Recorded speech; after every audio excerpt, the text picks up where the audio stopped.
Will the aldermen please take their seats? Want to get this meeting started on time.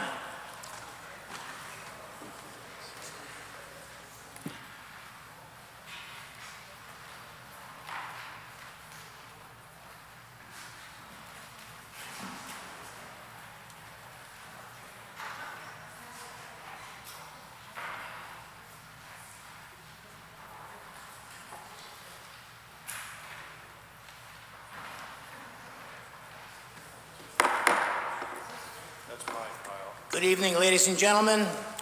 Today is May 5th, 2025. We welcome you to the May 5th, 2025 meeting of the Milford Board of Aldermen. Please join me as we salute our flag.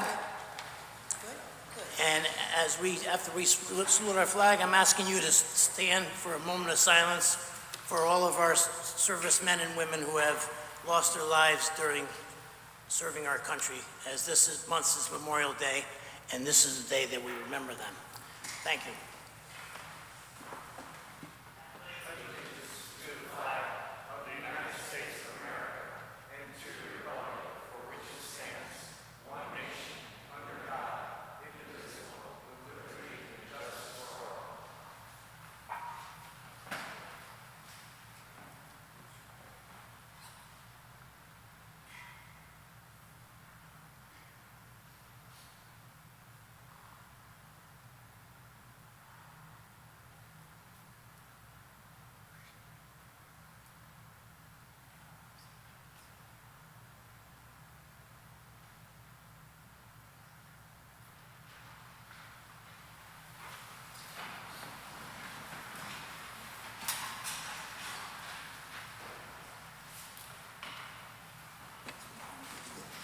Thank you, everyone. Madam Secretary, will you please take the roll? Alderman Archiola. Here. Alderman Beatty. Present. Alderman Bevan. Here. Alderman Casey. Here. Alderman Federico. Here. Alderman Fowler. Here. Alderman Healy. Alderman Jenkins. Here. Alderman Marlowe. Here. Alderman Morenin. Here. Alderman Pacelli. Here. Alderman Smith. Here. Alderman Vitro. Here. Alderman Vitale. Alderman Willis. Here. All are present. All 15 are present. We do have a quorum. The next portion of the meeting is devoted to public comment. Statements are strictly limited to the legislative function of the Board of Aldermen. Please use every effort to limit public speaking to the permissible business of the Board of Aldermen. The time limit granted to each speaker shall be 3 minutes. Residents, taxpayers, and electors may address the board, and the board encourages speakers not to express derogatory, insensitive, or offensive statements, or to engage in personal attacks against individuals. In order to allow everyone an opportunity to speak, I'd ask that everyone please limit their comments to 3 minutes. Please keep in mind that the structure of our meeting does not allow for a two-way dialogue during public comment, or to answer any of your questions. Residents can contact their district alderman by phone or email regarding any issue or concern. We welcome and appreciate your comments and concerns regarding city business and community matters, and all will be taken into consideration. Anyone wishing to address the board can do so at this time. Please state your name and address clearly for the record. Scott Montfort, 39 Baker Street, Milford, wonderful city of Connecticut. First of all, I want to say thank you. I'm here for the road down at Father Field. I've been up here a bunch of times, so I'm going to try to keep this brief and go over some different things that have come up since I've been here last. First of all, I want to thank Alderman Beatty, Alderman Pacelli for taking the time out of your busy schedule, come down and meet with us at the field and see some of the concerns that we have about that field. I also want to thank there were some other Republican aldermen that came down and met with us, and I just want to thank them as well. So today I'm here again, the road. Anybody who came to opening day yesterday, great job, Alderman Bevan and Mayor Gennatasio. It's our 70 years we've been around, and you guys throw out the pitch. Thank you very much for coming. Let's talk about some of the things the biggest thing is safety concerns that we have As you saw during opening day, if you were down there, you saw some of the tents set up, you saw the kids running around in the area where the road is. Now, we've kind of gone back and forth with Senator Moroni. He's changed the plans. He's up here. He's doing presentations. I do have a map here. I wish I could put it up there and give you a presentation. So hopefully you can see it's small. So you might, if you need glasses, put them on. The biggest concern is that road coming down the hill. You know, the other night I was working to 12 o'clock before opening day, and there's still cars cutting through. I feel if the road is going to go in, that there is some alternatives that we can look into. I know I've discussed that with some of you, and I just wish you guys would consider, before you agree on the plans that Senator Moroni has put forth, if we can just get together, discuss some of the issues that we have. If you look in this one plan here, and sorry, people at home and people here, you can't see it. This first plan here that shows is kind of a blow up, and it shows those little red circles there. Those are bullards or columns. If you ever went to a grocery store and they didn't want you to steal carriages, they had those little columns up. There is a proposal to put bullards in there to stop cars, boats, whatever, losing control and then hitting pedestrians. There's a couple concerns there. Number one, the way we get on the field with large equipment in order to redo our fields, that's the way we do it. We go on the side there. There's big gates. If you see, there's two big gates there. Now, I spoke with the engineer. He says, well, you have gates in the left field all the way down. You cannot use those gates. Those gates are there, were put in for the Oyster Fest. Those gates, if you go in too early, especially after all this heavy rain, if you go in that left field gate, it's going to destroy the field. So those gates, maybe during the summertime you can go in, but you can't go in, especially March and April. So putting those bullards up, I'm concerned. Listen, it may stop some of the traffic or the cars from losing control and hitting pedestrians. My only thing is, how do we access our field? Okay, if you look, it's very difficult to access. There's a fence on the side over here. I mean, the plans have been changed so much. You know, I'd like to know how that's going to work out. So the other thing, in this plan it says a 15-foot high removable netting for foul balls. 15 feet, I'm 6 feet. Two of me is 12 feet, 15 feet is not high enough. Those foul balls, if anybody who's played baseball, those foul balls, I mean, the netting, I would say at law and foreign, and even the softball field's probably 25, 30 feet. It's not high enough. And so that's something that we have to look into. And again, you know, this was proposed. It's maybe not on the plans that you have. This is something that Senator Moroni sent to us. That's not high enough. Maybe 15 feet on top of the pre-existing 5-foot fence. It's still 20 feet, not high enough. Most of our fencing over there is about 13 to 15 feet high. The other thing, if you look on the other map, that's here, you see where the baseball field is? This is project limit of activity. If you look, there's parking spots. If you go down there right now, there's no parking spots behind the backstop, none at all. You're going to put parking spots there where most of the parents and spectators do not park behind the backstop. There are going to be foul balls, they're going to hit cars, they're going to hit people there. That's another problem. The other thing is there's an emergency access road that was put in several years ago, so emergency trucks, emergency ambulances, fire trucks could go around the backside of the field. That's wide open right now. Now you're going to put parking spots in there. So now you're going to block off that emergency access. There's a couple parking spots. I know it's small and I apologize, but if you look, you can see that there's parking spots there. And then there's parking spots with EV chargers right behind the backstop. The other concern is if you're coming down through that, you know, there's crosswalks there, and if you were down there yesterday, you'll still see kids going across the grass, going over to the playground. Even if you watch them, you know, that's still a concern for us as a league as pedestrians crossing that road.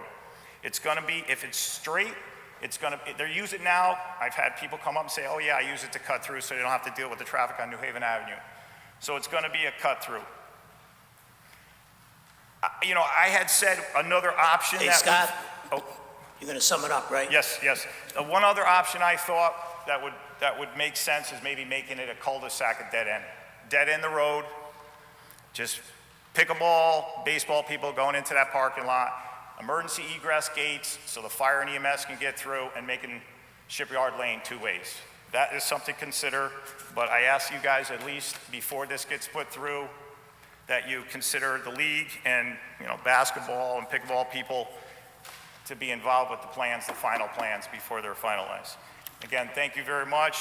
Thanks to the aldermen that showed up for our fundraiser at Pop's Diner. I thought I saw Ward Willis there and a few other aldermen. Thanks for coming. We appreciate your support. Thank you. Good evening. Andrew King, 32 Cedarhurst Lane. I usually prepare myself before I come and speak with you tonight, but it's been busy at work, so I really didn't have an opportunity. But I did want to come down. First, actually, I just wanted to say how much I appreciate the hard work that you all do, especially at this time of year. I know how busy it is for you.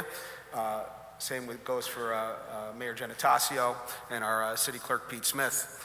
I wanted to, I guess, reiterate what Scott was saying about the Fowler Field and the road. I think Senator Moroni came up with a great idea to improve the area. I think that's wonderful. That the project itself is not really the problem. It is strictly the road. I think the safety issue part of it has been pretty much highlighted. I mean, the fact that they want to put ballards in along the road pretty much says that everybody knows that there's a safety issue.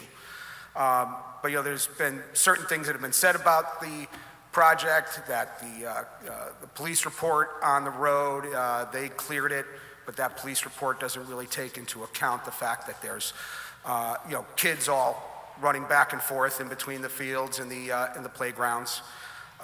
There's been talk that there's other parks that have roads that go by them. Well, none of those parks have a road that goes right through it. Even the Oyster Festival has voiced concerns about the road. When they close up the Oyster Festival, they're going to have to shut down that road. And I've been told that road has to be there, or some kind of access has to be there for emergency access to the boat ramp. Well, there's a couple days after the Oyster Festival where that's not going to be available.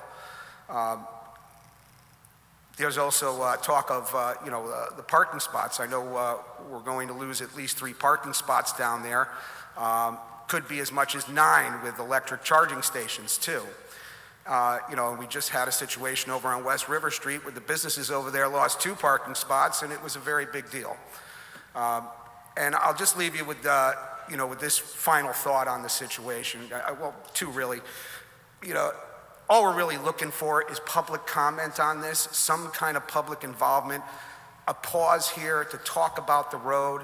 There's a lot of smart people in Milford, and there's a lot of smart people in this room that could get together. I know there's been a couple other ideas about this road that have been put out there. I don't know which one's best. There's other people, there's people that can get together and discuss this and come up with a better alternative so that this project overall is, is good for everyone and it's good for the kids. And finally, I'll just say, the reason somebody who been involved in the city a long time, has been around the block, told me that, he asked me, do you know why the reason the road is where it is now? And I said, no, I didn't. He says, because they wanted that road as far away from the playground and the ball fields as possible. So they had the right idea when they put that road there for safety reasons. Let's not ruin that. Thanks a lot.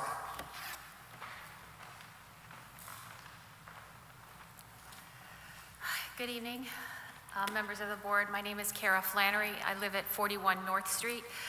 I last spoke to this board at the public hearing on April 10th, and since then, the superintendent and Board of Education have offered a fuller picture of what this $1.3 million reduction could mean. No options are good. There is no way the Board of Ed can reduce the budget by $1.3 million without doing harm.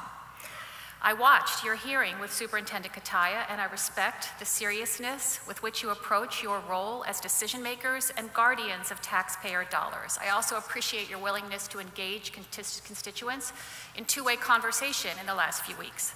But I also need you to see clearly, this cut is doing real damage to kids, to schools, and to the trust we place in our city's commitment to public education. Today is the start of Teacher Appreciation Week.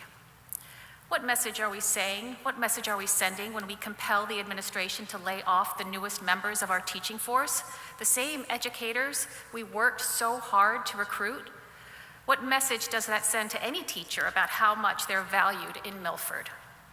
Tonight, I'm urging you once again to restore the $1.3 million that was cut from the Board of Education's adopted budget. This isn't a wish list. It's what's required to prevent lasting harm. Without restored funding, we're not discussing efficiencies or adjustments, we are discussing eliminations, permanent losses to the program supports and opportunities that are helping our kids grow and succeed. To be specific, we'll lose instructional coaches who successfully work to boost reading and math outcomes. We'd be eliminating world language and STEM for elementary students, and we'll definitely see class sizes increase, after-school clubs vanish, music programs shrink, and summer school disappear for kids who need it most. And we'll be shifting the financial burden to families and student athletes with a pay-to-play model. You know, we often hear that this city and members of this board value education, but budgets are moral documents. They reflect what we truly value. If student achievement is the goal, then this budget must reflect that. Milford has made real progress this year. Academic gains are up. Our kids are rising to meet higher expectations. Why would we pull the rug out now? So the choice before you now isn't about reinstating a budget reduction. It's between a functioning school system that supports all learners and one where families begin to wonder if Milford is really the place they want to raise their kids. Here's the thing, this moment demands courage from both parties. We need Republicans and Democrats to come together. We need 10 votes, and we need leadership that sees education not as a campaign talking point, but as a shared responsibility, because the buck stops here. If we want to keep class sizes manageable, if we want to keep kids engaged through music, sports, and after-school activities, if we want to invest in programs that lift up struggling students, then we have to fund the schools that deliver those things. You hold the cards. You have the power to protect what's working or to allow it to be dismantled. And this community will remember which leaders showed up for kids when it counted. This isn't about politics or parties, it's about priorities. And tonight, I'm asking you to make students yours. Please restore the $1.3 million. Thank you.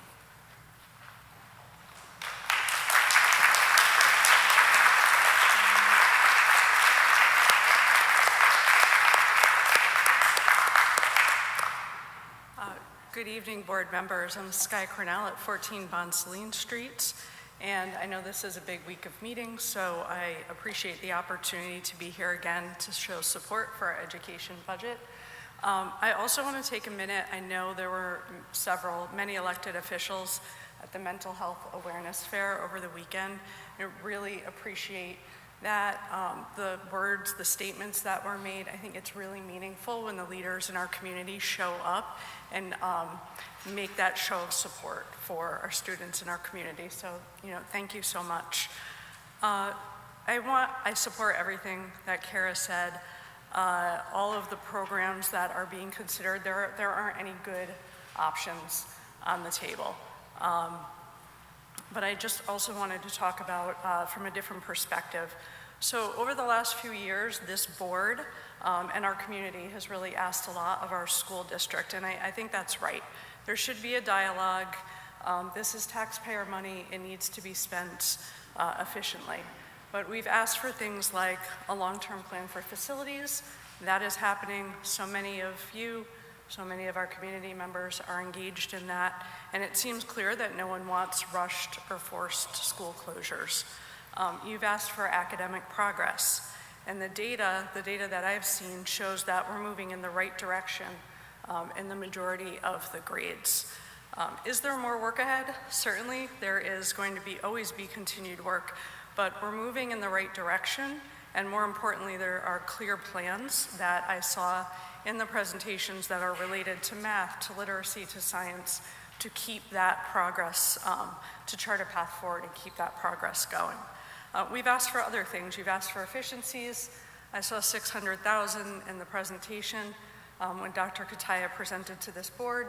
Watching the Board of Ed budget workshops, I saw that a lot of questions were asked about those efficiencies. You and the community asked for more clarity about instructional coaches and to have more of that direct connection with students. And I know that we've seen with the ASA blocks this year that those have been put into place. So having all that dialogue over the last few years, I think my question is, when the district is delivering on and making progress on what you've asked for, and when the experts, the education experts that have come to the table, because none of you, I'm not an education expert, none of you were elected to be education experts, though I know we have a former educator and principal on our board.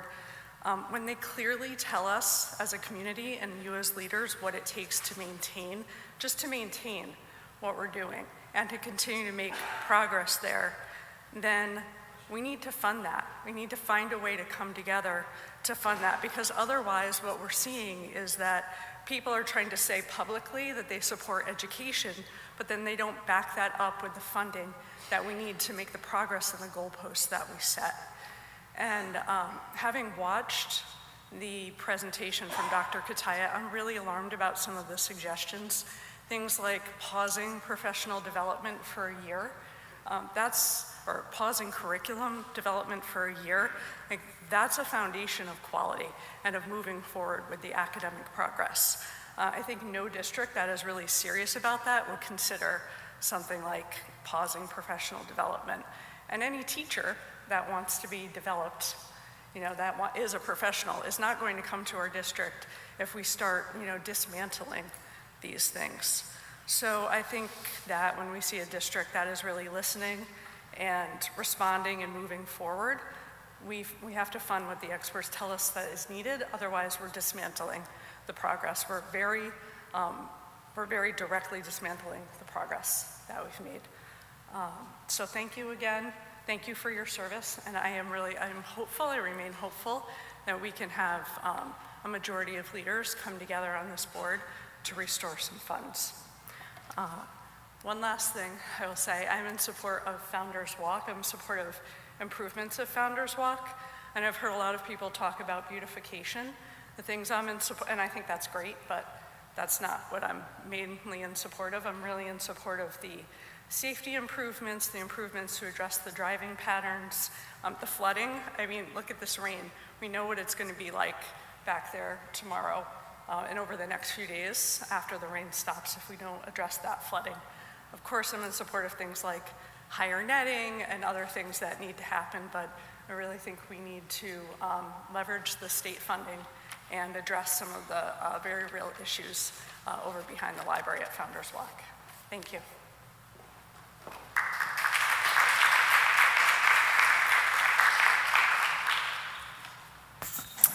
Good evening. My name is Stephanie Cananan, and I live at 23 Marie Street. Good evening. I wanted to share some of the amazing experiences my children have had because of an MPS education. My youngest is in first grade and sees a speech-language pathologist a few times a week. When she entered the pre-K3 program, she had little to no words. 4 years later, she is now able to read complex sentences aloud and is also devouring chapter books because of the vision outlined by Dr. Kutaya and the Board of Education. My daughter loves her Spanish and STEM classes. She actually taught me about the difference between translucent and opaque based on a model she built in class using a cardboard box. She also decided to have a morning of speaking Spanish with her older sister at the breakfast table because she's been exposed to a world language since preschool. This is what you'll be taking away if you cut the education budget. All this progress will be lost, all this learning will be lost, and all the dreams that my daughter has had will be, because of all these amazing and inspiring teachers, will be lost. We are so fortunate to have high quality education here in Milford. My friends and family who live in other districts are always so envious of what my daughters get to learn and the experiences that they have in school. So please do the right thing. Please restore the full budget. Thank you.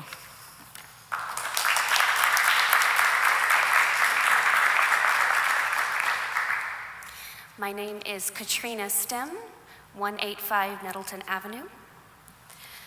We're new to Milford. We've been here for just a few months. When I heard of the budget cuts, I decided I needed to come down here tonight to talk to you, to tell you why I stand against these proposed budget cuts. I have a young son that will enter the public school system soon, and a $1.3 million budget cut is not in the best interest of our children and teachers. Regarding the proposed increase in class sizes due to a reduction of teachers, this will inhibit our teachers' teaching power and subsequently hurt our children's education. Regarding eliminating a STEM educator, this can lead to a decreased student engagement of important and relevant issues and negatively impact students' foundational understanding of STEM-related fields that are integral to humans' understandings of navigation of the world around us. If these cuts go through, we will remember this. We will remember that it was decided not to protect our children and our teachers in a time where investing in education is of the utmost importance. Cuts may be made elsewhere, but education is not it. Thank you.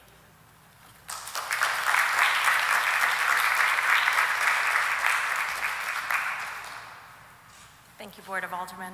My name is Caroline Kessler, and I'm a resident at 40 Winthrop Court. 3 years ago, my husband and I moved to Milford. We chose Milford with our 2 children. We chose Milford based on the community and the school system. There was something unique about Milford and the people, something we never experienced anywhere else. It was a pride and love at the mere mention of its name. No matter if we were meeting people at a house hunting or telling people where we were looking, the response was always the same. Oh, we love Milford, it's the best. Everyone, residents and beyond, always sang its praises. When I asked about the school system, the responses were always the same. And after finally finding a home, we too fell in love and became an active part of the community. We have definitely been able to see firsthand the wonderful aspects of the town, understanding why Milford residents are here for generations. However, in our short time, we have also seen another side, a theme that is on repeat: the need to fight for our school's budget, a fight to keep our schools open. This constant battle is frightening and unsettling. A city that takes so much pride in their people continues to take their people for granted, their children for granted. Why are we continually pleading to reinstate a budget, making our voices heard about our children's education and all of the resources and all of the activities that are completely necessary? Why, as a parent, as all of us parents, are we needing to collectively gather and fear the possibilities of what can happen to our children's education? It is unhealthy and unnecessary. I've been educating myself on this process and am always open to hearing the positions and understand these decisions are not clear-cut, nor are they easy to make. However, that is why we have elected all of you to represent us, to make the decisions that will help our children. Listen to the people who are reaching out to you, the people who are speaking up for the children. No matter if there are 5 people speaking or 5,000, we all know that if the proposed cuts do happen, the effects will be devastating. Our children are the future of Milford, the Milford that we all have so much pride in. And if this trend continues, I fear that this pride we have in our city will change, and that would be a tragedy. But it is not too late. Please vote to reinstate the budget.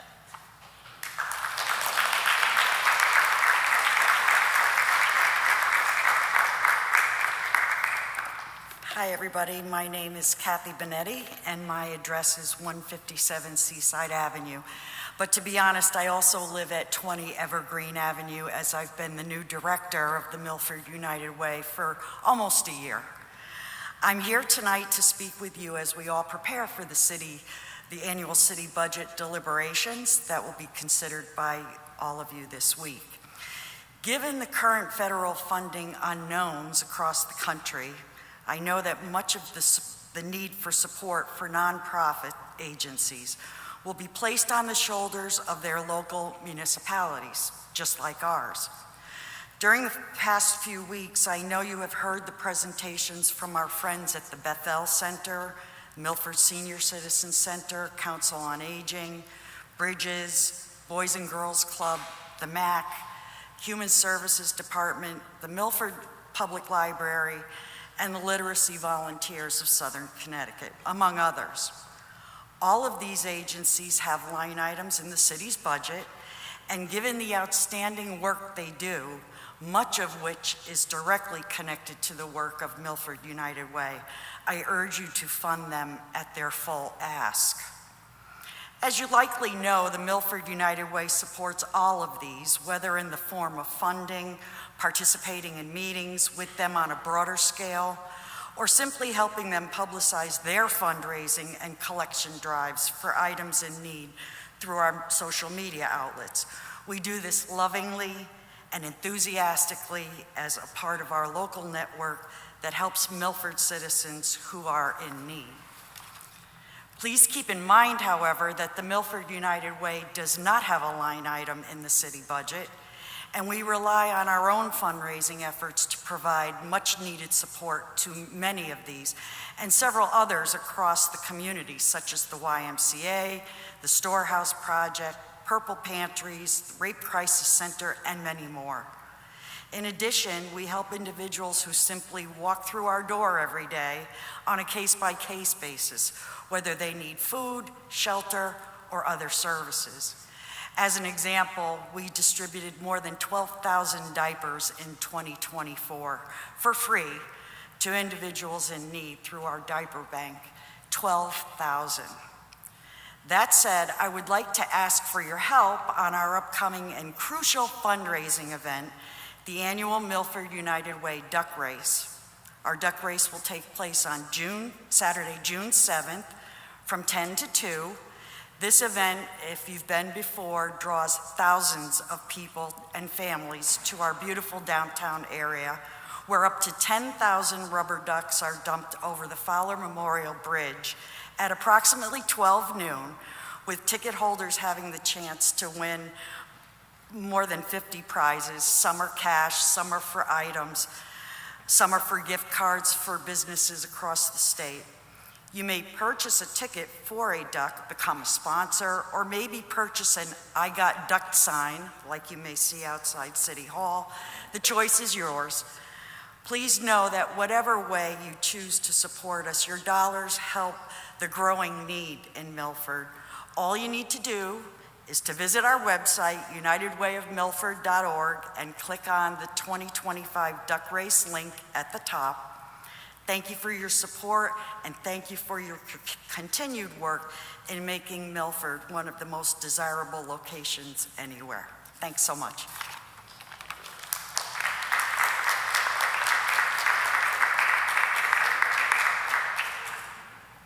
John Wazensky, 4 Carriage Path North. Our league secretary, Carol Thomas, had a medical issue, so she's not here tonight, so I just wanted to make some of her comments for her. She wanted to thank Alderman Beatty and Pacelli for reaching out to her after the March meeting and coming down to the field to speak with us. She also wanted to mention that this really isn't a partisan issue. Planning and zoning member from the 5th District, Mark Zacharides, voted for public comment and against the road at the P&Z meeting, and the chairman there did as well. The plans have changed numerous times over the past few months, from no netting to netting, and while in favor of redoing the parking lots, I am shocked that people here and at P&Z are in favor of losing parking spaces, considering we just went crazy about losing 1 or 2 across the street here. She'd also probably mentioned that at our season kickoff event the other day, the road came up and there was actually a chant for no road, which is strange.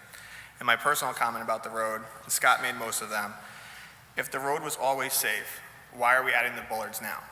They should have been there from the beginning. So either it was safe or it isn't safe. It can't be both, it's one or the other. And the reason I'm actually here tonight has to do with changes of the facility use permit for the city. And let me be clear, I'm not arguing against fees for events. Those individual groups can do that. As I explained to Justin, this is about process, and the city is missing 3 key components. Communication. The fees should be attached to the facility use permit, not just that there will be fees. It needs to say the amount, and I appreciate Chief Fabrizi and Public Works Director Saley on working with me a couple weekends ago on this issue. Collaboration. We need to collaborate with organizations that run events for feedback on how these changes will impact their ability to run events. And compromise. Many of these events is what makes Milford Milford. It's the reason I moved here. There's a reason people from all over come to Milford nearly every weekend for these events. We have to find a good balance to help the city and to help those organizations continue to run those events. Thank you, guys.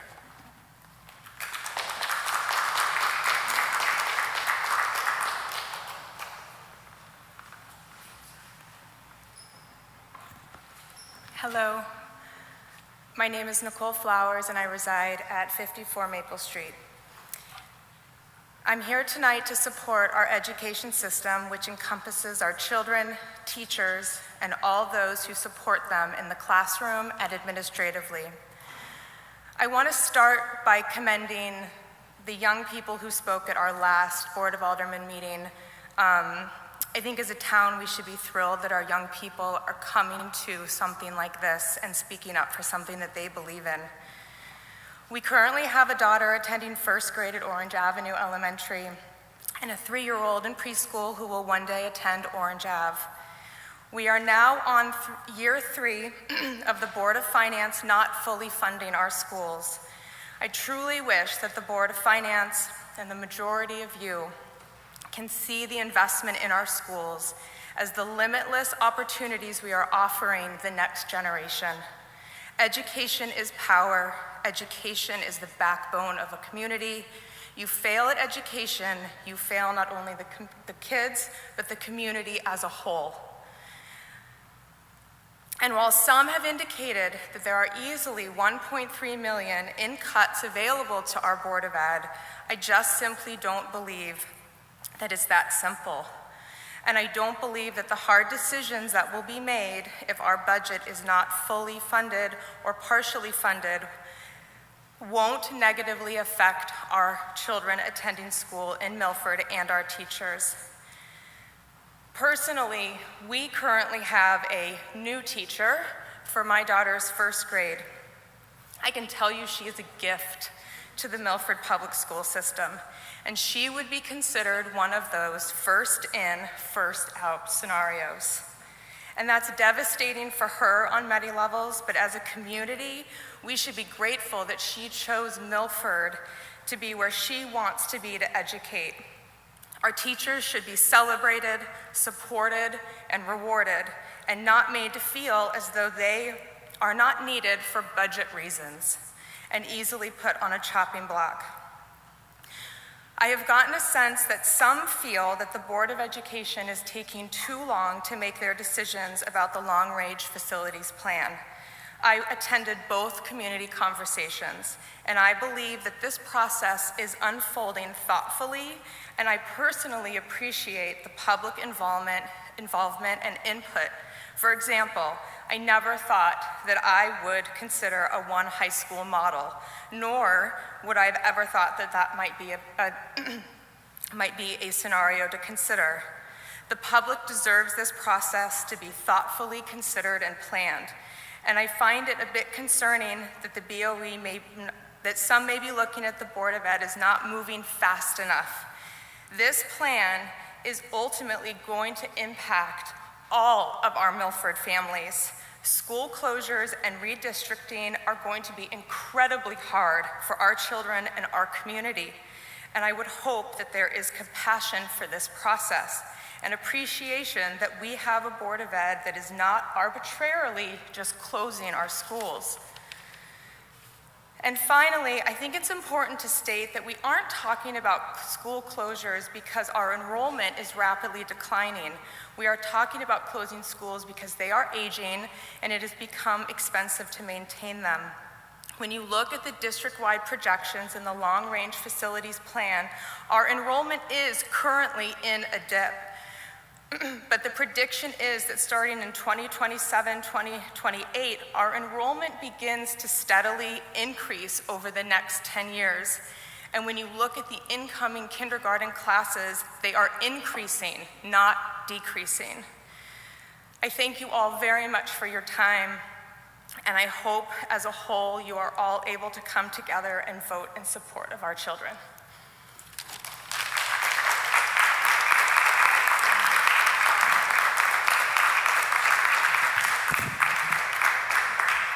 Good evening. My name is Claire Sutliff. I live at 15 Burnt Plains Road.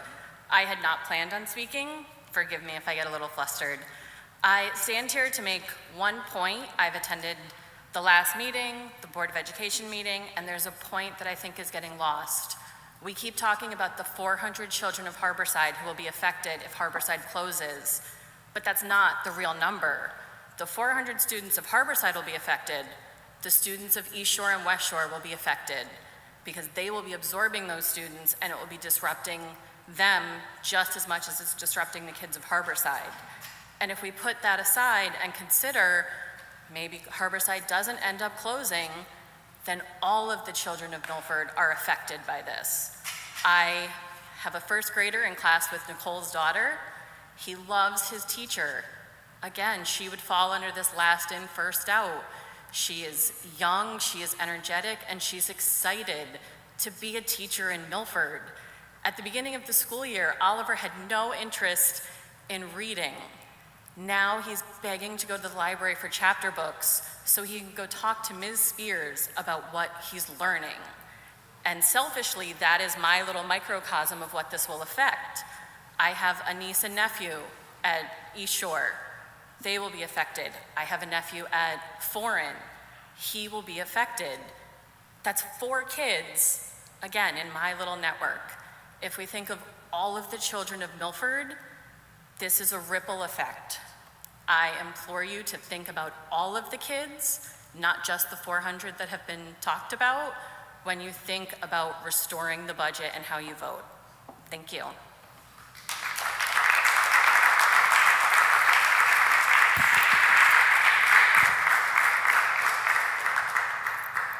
Hi, Sarah Bromley, 27 Norway Street. Here we go again. This is Groundhog's Day for education in Milford. This is getting ridiculous. You might be expecting me to make an emotional appeal because I often do. Because after 40 years as a teacher, I certainly am passionate on the subject of fully funding our schools.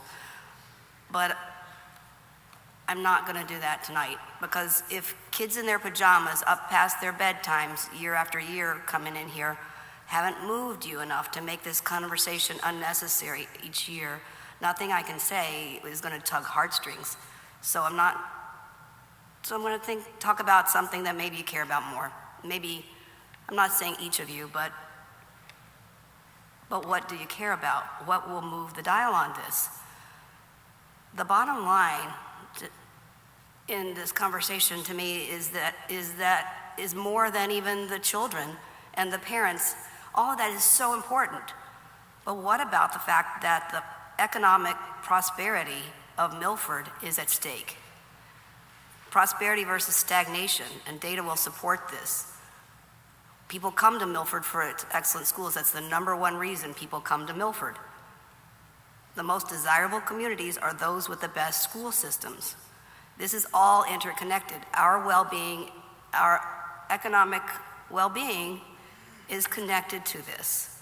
If we do not fully fund our schools, the trajectory of educational excellence that we've been on will flatline, and our economy will as well. They're not disconnected. Nobel Prize winning economist James Heckman found, this is very famous for his Heckman curve. He found that every dollar invested in quality early childhood programs generates $4 to $16 in returns to the community. The Heckman curve demonstrates the highest economic and social benefits come from early skill development. The earlier the better, of course, but this correlation applies for K through 12 as well. So just think about that, right?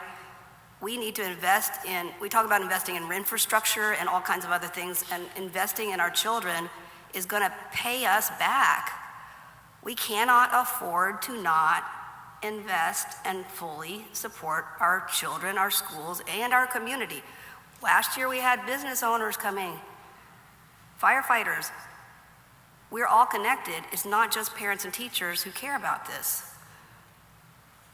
And by the way, it doesn't escape my notice that this is an election year. And lots of folks watching on MGAT, lots of folks who will be going out to vote in November.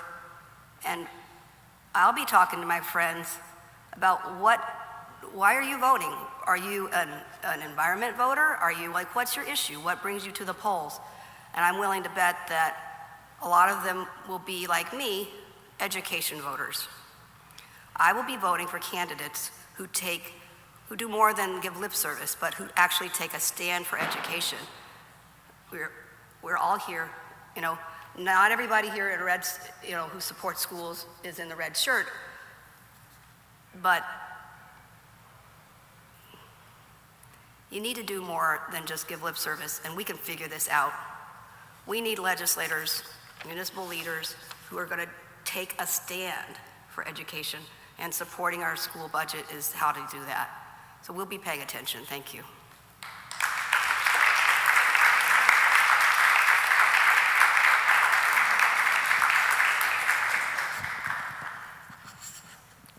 Good evening. William Cates, 97 Pomona Avenue. I'm speaking tonight for Tom Jackson, who is not able to be here. Tom is the chairman of the Veterans Ceremony Parade Commission. We've had some questions about our agenda for the Memorial Day weekend. And I'd just like to say that we're having our flags, which will be placed on the graves on May 24th at basically at 9 o'clock. That's up to the different groups that handle the cemeteries. The decoration of the monuments will start at 9:45 on the 25th. We will start right out here in front of City Hall and proceed up to the green. Additionally, this Thursday, May 8th at 10 o'clock, we're having an informal promptu observance in front of the World War II monument at the beginning of the green in honor of Victory in Europe Day, May 8th, 1945. This will be the 80th anniversary of that. We would like to invite anybody who would like to attend to come out. As I said, it's an informal. Anybody is welcome to attend that. That's at 10 o'clock on May 8th, Thursday morning. The Veterans Ceremony Parade Commission has its regular meeting at May 8th at 7 o'clock down at the Fowler Memorial Building. We invite anybody who would like to attend our meeting to come on down. Does anybody have any questions? Thank you very much for your time. Thank you for your support.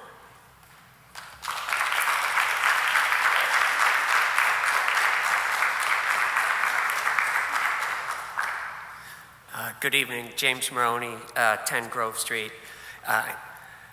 I know that you guys have a budget vote coming up, and I don't envy you, but I definitely sympathize with you because we'll have our own state budget vote coming up in 3 or 4 weeks. And I know votes are hard, and you have the Founders Walk as well.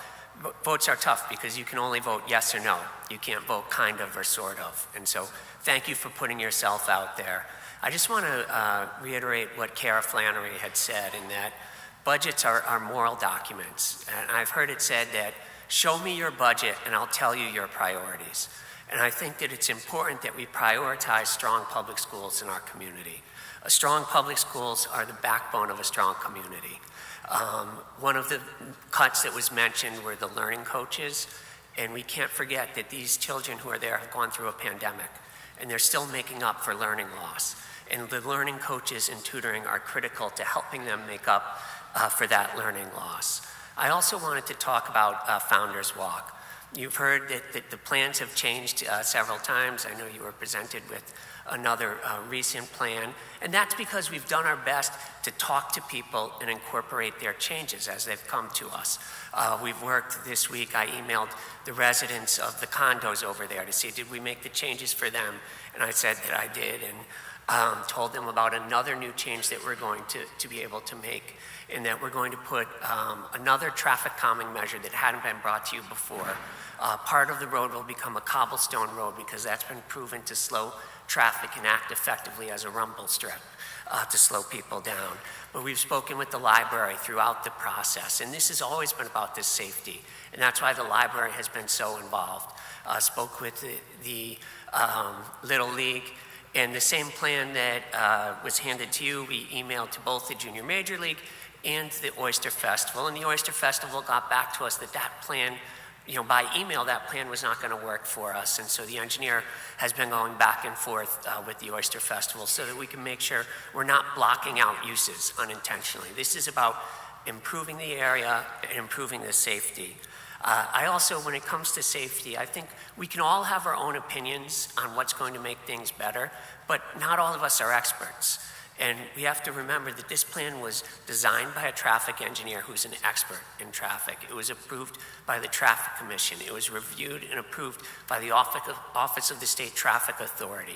And the last thing I'm going to read to you tonight is a plan that was presented to you, the Board of Aldermen, on March 3rd by the Police Department, their traffic safety plan, and was voted on and accepted by the Board of Aldermen. And on page 14 of that plan, it cites Shipyard Lane as one of the areas, and it goes on to say, the area of Wilcox Park includes parking lots for commuter rail travel, the public library, the city boat ramp, as well as fields and playgrounds. There is significant pedestrian traffic through the area, as the lots also provide access to area restaurants, the town green, and other attractions.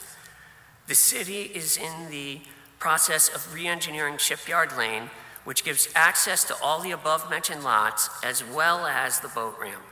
This re-engineered project will enhance pedestrian access to the area and increase pedestrian safety while maintaining current access to all parking lots and the boat ramps, but rerouting traffic away from pedestrian-dominated spaces. These recommendations will also enhance safety for persons using wheelchairs and other assistive devices. Again, there's no perfect solution, but this makes the area better, and the professionals agree that it makes it safer. Thank you.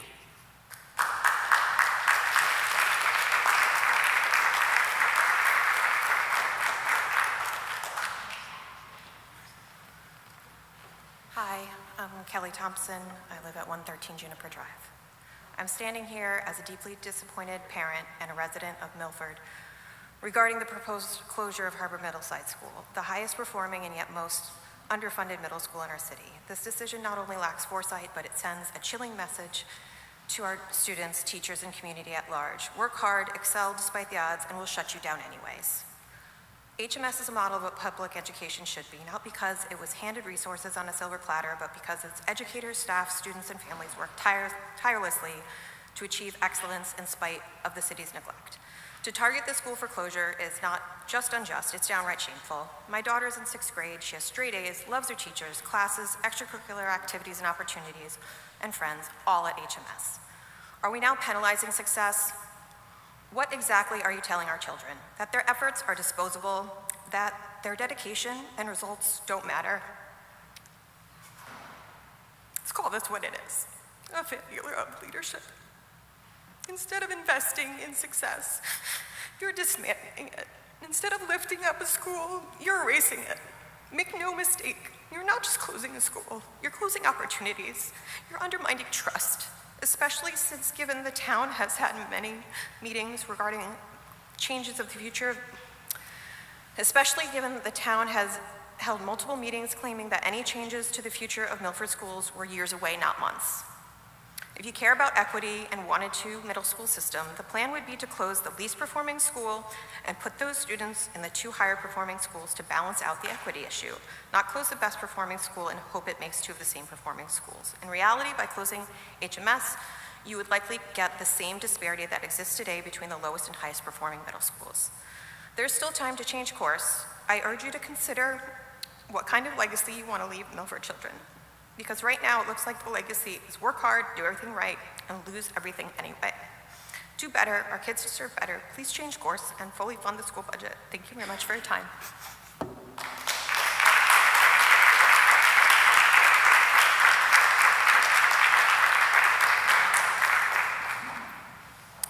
Hello, my name's Mary Oak, better known as Emmy. I live at 30 Dorinna Place, Milford.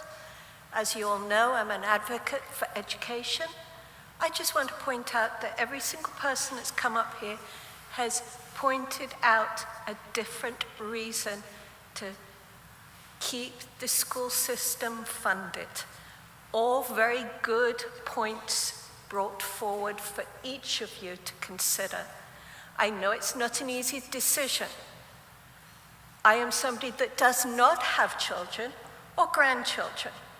So it's going to come out of my paying of my taxes.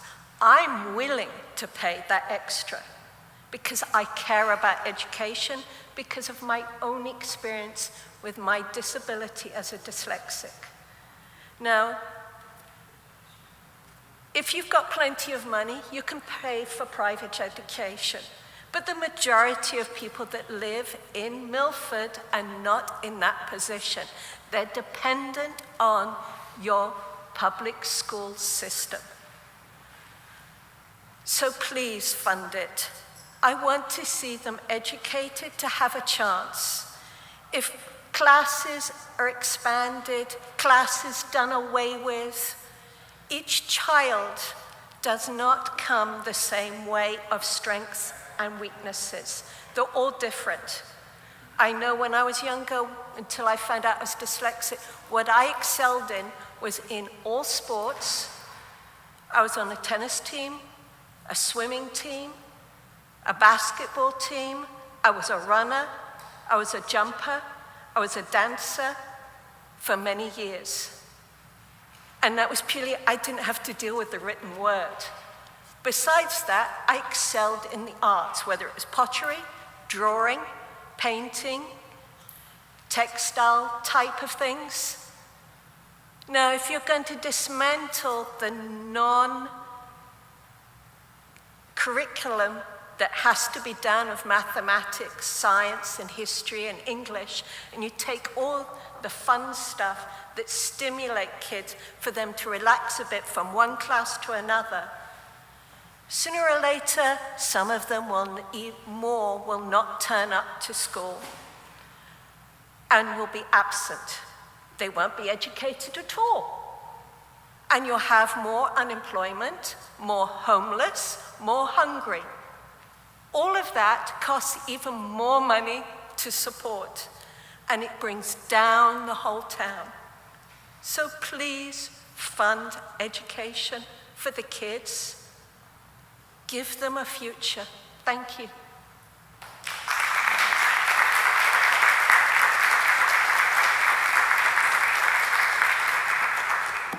Good evening. My name is Agnes Colville, 72 Londonderry Lane. I have never spoken in front of any of you, so I'm a little nervous. I'm standing here and I would like to bring a little bit different point of view and maybe put a little bug in your brains from my perspective as a person. I came to the United States when I was 16, 17 years old. I did not speak English. I was put right away into high school.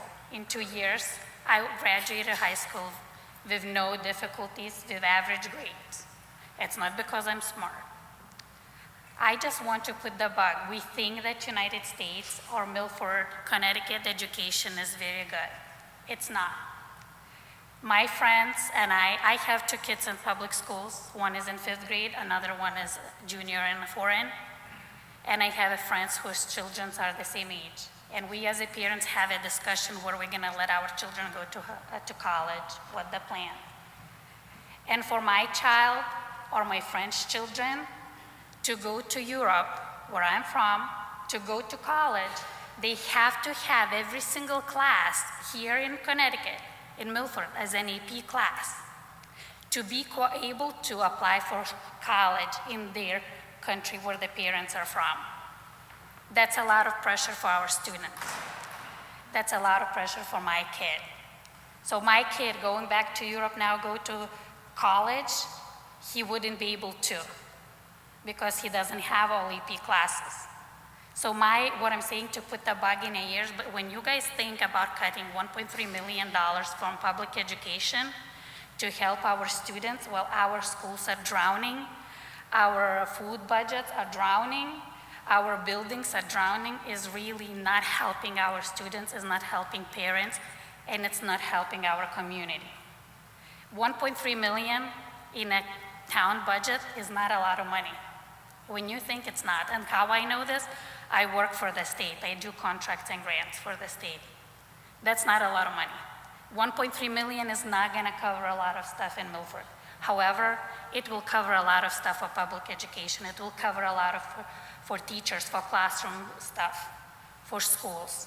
So what I was a parent who has seen different type of educations and had experience in different countries, I asking you please consider keeping the budget, reinstating the $1.3 million.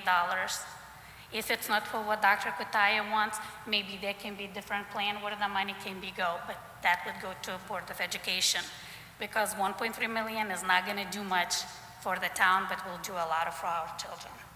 Thank you.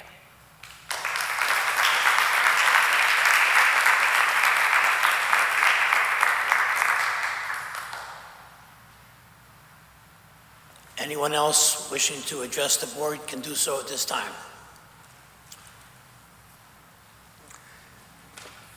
Seeing none, we'll go on to the rest of the agenda. Agenda number 3, consideration of minutes. Alderman Pacelli. Agenda item number 3, consideration of minutes of the regular meeting of the Board of Aldermen held on April 7th, 2025. Second.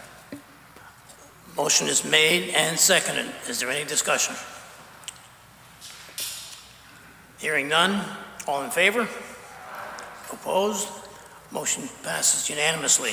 Alderman Pacelli.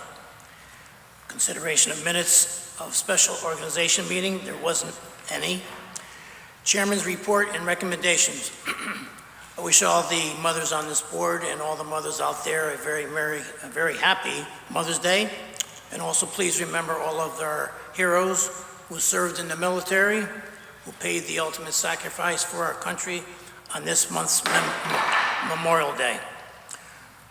That's all I have. Mr. Mayor, you have a report? Thank you, Mr. Chairman, and good evening to the members of the board, and thank you to all the people who came out. Thank you to all of you who came out here tonight to speak, to share your thoughts and concerns. Last week, I met with the members of the Golf Commission, and we continued on designing and planning the miniature golf course over at Eisenhower Park. It's been far too long since Milford has had a miniature golf course, and I was visiting the schools this past week for Career Day and made the announcement that we're working on the miniature golf course, and a lot of the students are very excited about it, and they're looking forward to playing miniature golf with their families and friends. And I think it's going to be a great project when it's done, and we're taking our time with it, and it's going to be professionally designed. So I look forward to that. Earlier today, I also announced the formation of the Mayor's Youth Committee. This is a committee group that will feature middle school and high school students, and they're going to meet quarterly to discuss city operations. So it's a great learning tool for our youth to see how local city government works, and the applications will be open until May 30th of this year. So I look forward to reviewing those applications and putting this group to work. This past weekend, Saturday, as you all know, we had some great weather along with some really great events. It was jam-packed. It was so great to see so many Milford families out in Milford enjoying these events. I was honored, along with Alderman Bevan, to throw out the first pitch at the Junior Major League opening day, which was very well attended. From there, I went to the Green. We celebrated Earth Day. I presented a proclamation to all the volunteers, to all the people that take our earth and our environment so seriously. They're great stewards of our environment. That was a pleasure. And I also went over to the fishing derby. It's actually 57 years. That was also well attended with our youth. They did a great job. I helped present the awards, and we finished off the day. At Eisenhower Park bringing mental health awareness to the city, which is very important. This month, May, is Mental Health Awareness Month, and our Alderman Vitale was the officiate for the Tug of War. We had a Tug of War event, which was a big success. Everyone enjoyed themselves. And the JML Baseball League actually won the Tug of War event. So that was a lot of fun as well. And yesterday I attended the wrestling championship banquet for Foreign High. The Foreign High School wrestling team celebrated their championship banquet. I just want to give a big shout out to all the wrestlers and wish them the best. They worked really hard. It was well deserved, and it was an honor to be there. This Wednesday, May 7th, 2025, the U.S. Army of Engineers, along with the State of Connecticut Department of Emergency Management and Homeland Security, are hosting a hurricane awareness workshop at Jonathan Law High School from 5:30 to 8 p.m. That's very important. Today is marking the beginning of Hurricane Awareness Week, and being that we are a shoreline community, we invest a lot of money in storm resiliency projects. So if you live on the shoreline, if you live on the beach, I highly recommend that you attend this event to gather some updated information. I will be there as well. The Milford Adaptable Programming Drama Club will perform Aladdin on Saturday, May 17th at 3 p.m. at the Veterans Memorial Auditorium. The admission is free, so I encourage you to please go out and support. It's a great drama club. I look forward to that as well. And as was mentioned earlier, the Memorial Day Parade and wreath laying will take place on Sunday, May 25th, with the wreath laying at 10 a.m. outside of City Hall, and the parade will step off at 1 p.m. and follow our traditional parade route. So I look forward to that as well. I leave you with asking your consideration for items 7A through 8H, and I will be here to answer any questions. Thank you. Thank you, Mr. Mayor. We'll go on to item number 7, unfinished business. Alderman Pacelli. Item 7A, Board of Aldermen approval is requested for the attached easement at 0 River Street per the attached recommendation of the Planning and Zoning Commission dated March 19th, 2025, pursuant to Connecticut General Statutes, Section 8-24 of the Connecticut General Statutes, and authorize the mayor and city attorney to take all steps necessary, including signing all documents to effectuate said agreement. Second. Motion has been made and seconded. Is there any discussion? At this point, we have a presentation from the part of the discussion.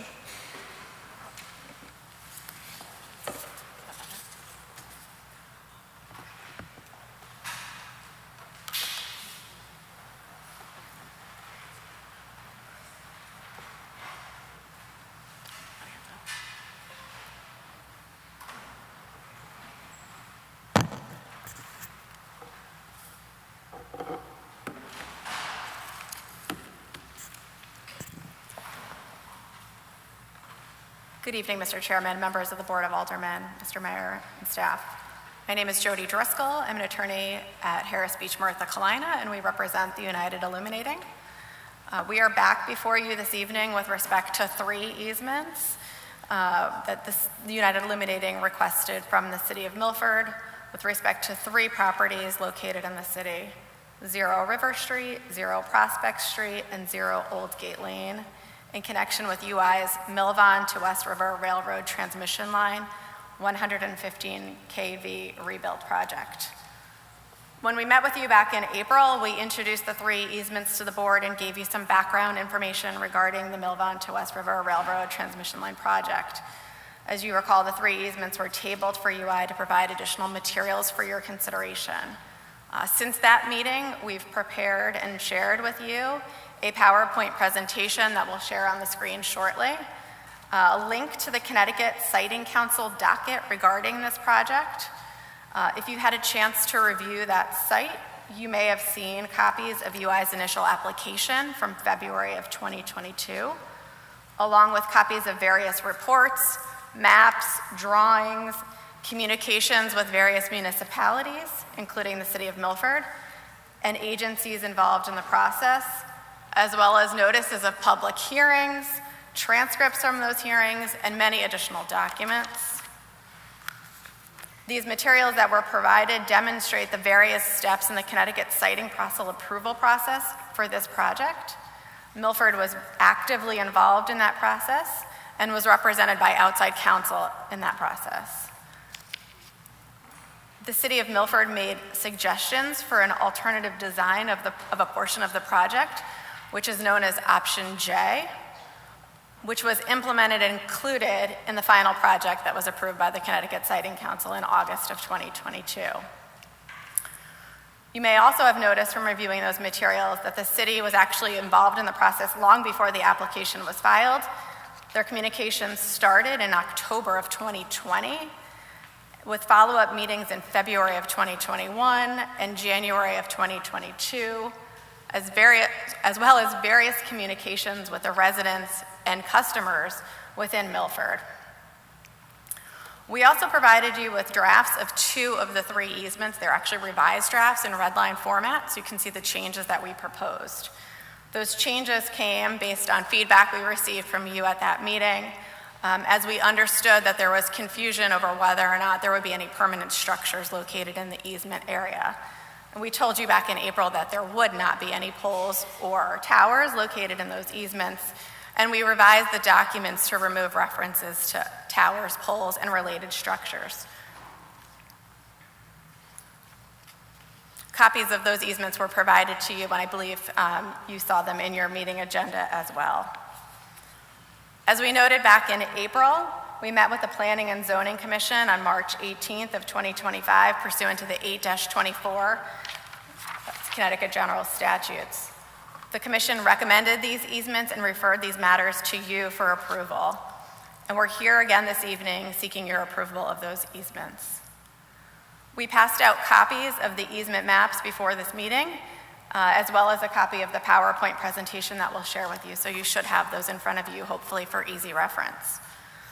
Before I turn the meeting over to Mr. Kenline to share the PowerPoint, just wanted to give you again a brief overview of the 3 easements before you. There's an easement for 0 Old Gate Lane. This is for temporary rights only. It is for 250 square feet of land. There is no construction of any permanent structures on that property. This is only for access to the conductors and the bonnets on existing structures within the CDOT property. Again, we're only looking for this easement on a temporary basement to be able to access other infrastructure located on property adjacent to City of Milford property. The work for that easement will be done in about 5 consecutive days. That will start somewhere in the second quarter of 2027 and likely be finished in the third quarter of 2027. And the assessor has determined a value for that easement of $2,000. The second easement is for 0 Prospect Street here in Milford. There are permanent rights that we're seeking over that parcel, but again, no structures will be placed on that parcel. It is for 0.029 acres. And the need for this easement area is for blowout of electric lines and for tree clearance only. This is really an aerial easement to have the wires going over the property and for the ability to access those wires for maintenance and safety reasons. And the assessor did assess a value for that of $31,346. The last easement that we're seeking this evening is for 0 River Street. This is your train station parking lot. This easement is for both temporary and permanent rights, but again, no structures will be located on your property. The temporary easement area is 0.04 acres.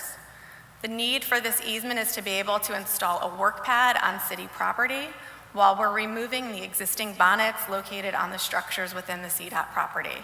Again, no structures being located on your property. The permanent easement area is for 0.0001 acres. And again, this is similar to the other easement. We're looking for the ability to have the overhead lines with a sway and for tree clearance to make sure those lines are safe. The assessor determined a value of $12,304 for that easement area. Any work being done during the temporary easement period would be in coordination with the city police department as well as the train station operator. And this will be done to minimize the impact on the city and to protect the safety of the workers as well as the residents while this work is being done. And now I'll turn it over to Mr. Kenline.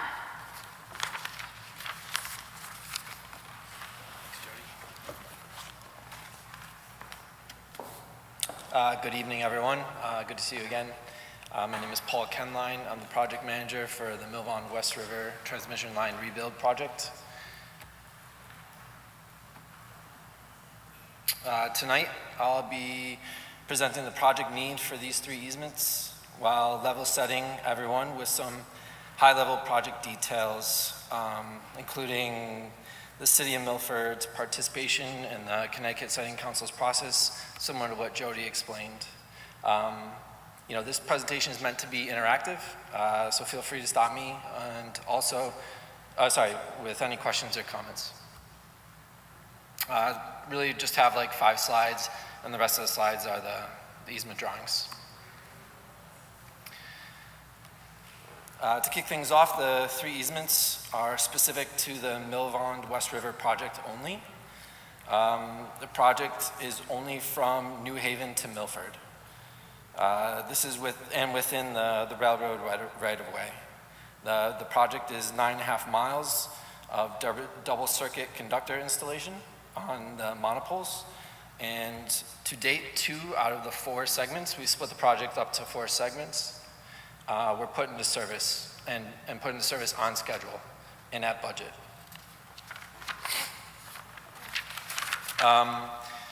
As you can see in the photo, the first 2 segments, starting from New Haven, working your way down, go from West River Substation to Elm West Substation to Allens Crossing Substation. So those 2 segments were completed. And the segment in yellow is from Allens Crossing to Woodmont, approaching, or in Milford. And that segment's in construction. We're doing foundation drilling and pouring actively. And then the 4th segment is all within the city of Milford, and that segment is where we are seeking land rights with the 3 easements. You can tell the 4th segment is our longest segment, and we'll be wrapping up the project with that segment. We're in the pre-construction phase right now. We have completed, as part of this overall railroad project program, a couple of our projects that you see up there, including Milford Devon Tie, Baird to Congress, HRX to Baird, and we'll get into the project need for this right now. The photo on the upper right shows the UI bonnets that support the conductor. Those bonnets are aged and need to be replaced. This was made clear in a comprehensive asset condition assessment that was completed in 2019 on our facilities and catenaries and structures. This resulted in us seeing and evaluating the structure, the bonnets, and that they could cause significant failure or deterioration of the structures.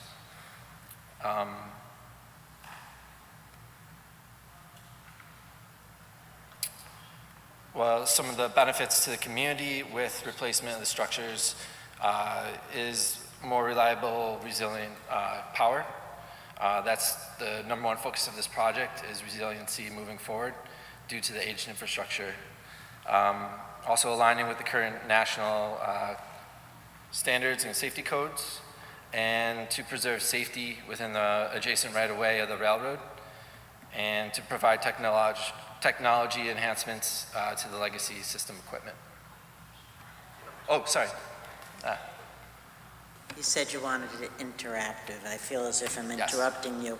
But clarify for me, I didn't catch this because we didn't have these documents last time, but the asset conditions survey was done in 2019, indicating the significant structural failure and deterioration, and that could threaten safe operation of the Northeast Railroad corridor. So explain the timeline. Why the delay? This is 2025. I know you started it in 2020, but if that's a true statement, it seems long, the process to be getting the, what do you call them with the bonnets replaced now, if they were... Yeah, that's definitely a great point. Good question. I think it just speaks to the amount of care and diligence that we did working towards a solution and then implementing that solution. So a lot of our efforts that went into, that were made early on that Jody pointed out in 2020 through 2022 were all to inform and add, what would you say, work towards the Connecticut Siting Council process, which is a lengthy process, and that was mostly done in 22, 23. And then we actually kicked off construction later on in 2023. Yes, and as I noted, they started having conversations with the Milford Planning and Wetlands Department in October of 2024. So the time between discovering the need for this and the time for starting the conversations with the municipalities, as well as putting the application process together, it was a rather short period of time. There's just a lengthy process, and we can, if need be, we can walk you through the exact process, but it does take, unfortunately, years to get some of this in the works. Thank you. Yeah, lots of permitting, if you can imagine, that goes into the Connecticut Siting Council process, and then you need to get those permits before we start construction. Okay. Great question.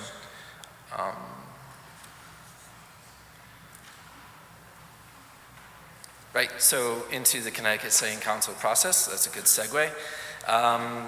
Just for background on the Siting Council, it was founded in 1972 and tasked with balancing the need of public utility services and at the lowest reasonable cost to consumers while protecting the environment and ecology of the state of Connecticut, along with assessing scenic, historic, and recreational values, the regulatory oversight and generation, transmission, substation, and other utility projects. More information can be found at the link we sent you. So that just ties everything we just spoke about together. A lot goes into that process, and it's in the benefit of the community and everyone else that's not just involved with this project, that's all considered as we move through into design and construction of the project.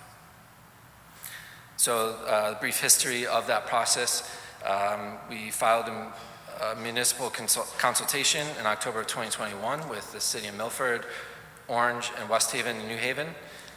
We communicated and worked with and had meetings with the municipalities, including Milford. We held a special public information session for residents of Milford back in February 2022. The application for the Siting Council for a Certificate of Environmental Compatibility and Public Need was initially submitted on February 28 of 2022. This application results in detailed engineering, environmental assessment, includes discussions concerning impact of the project on natural environment, ecological balance, public health, safety, scenic, historic, and recreational values, air and water purity, and wildlife, including supporting technical reports and detailed mapping. That eventually ended up in hearings with the Connecticut Siting Council in April of 2022, and May of 2022, and June of 2022. And finally, the CSC, the Siting Council, approved UI's application in March of 2024. Yes. Hi, good evening, and thank you for coming back and reiterating much of this. Can you tell me, has the project started already, and how much, if it has started, how much has been completed? Yep, I'll go back to the slide. Hopefully you can see. So we did start in October of 2023. Kicked off the project, and we constructed 2 segments since then, and that's about a little more than 3 miles of transmission line was rebuilt along the railroad corridor. And how much in Milford? None in Milford so far. Nothing is start? Okay, thank you. Just in New Haven and West Haven. Okay, thank you. So the area shown in green on the map above shows you which areas have been completed. So those 2 segments from the first dot to the second, and then the second to the third dot, those have been completed. And then the area shown in orange or yellow, my eyesight's not so good at this time of the day, that is in construction now, and that is from Orange to Milford, correct? Yep. Correct. And then the area in red is the portion that we are in pre-construction for and are seeking easements for, is it within that red area. Pre-construction, Paul can explain what that includes, but it includes things like these processes that we're in this evening, seeking approvals for easements, as well as design, development. Vegetation clearing. Thank you for the clarity.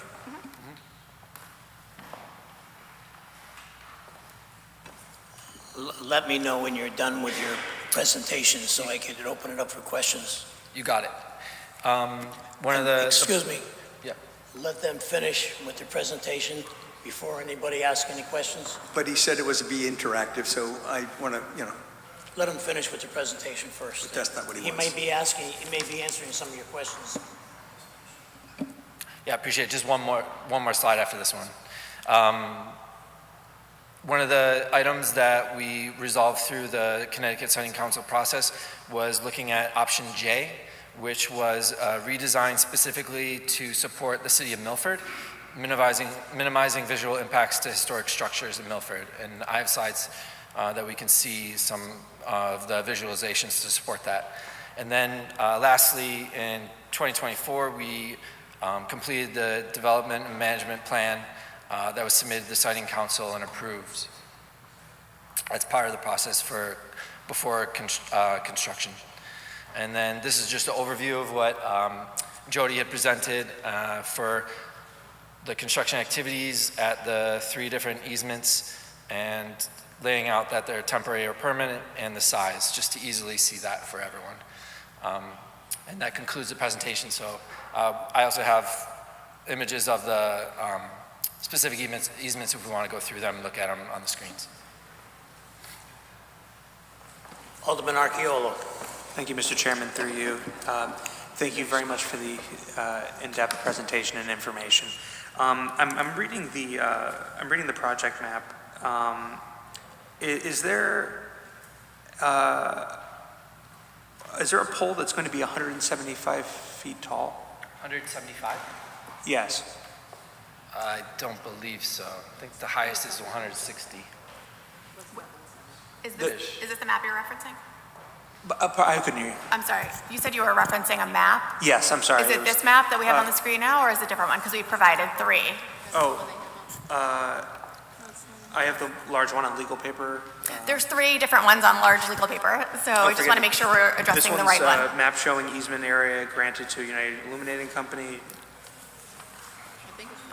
I believe That's it's the one this parcel, correct? Okay, yeah, sorry.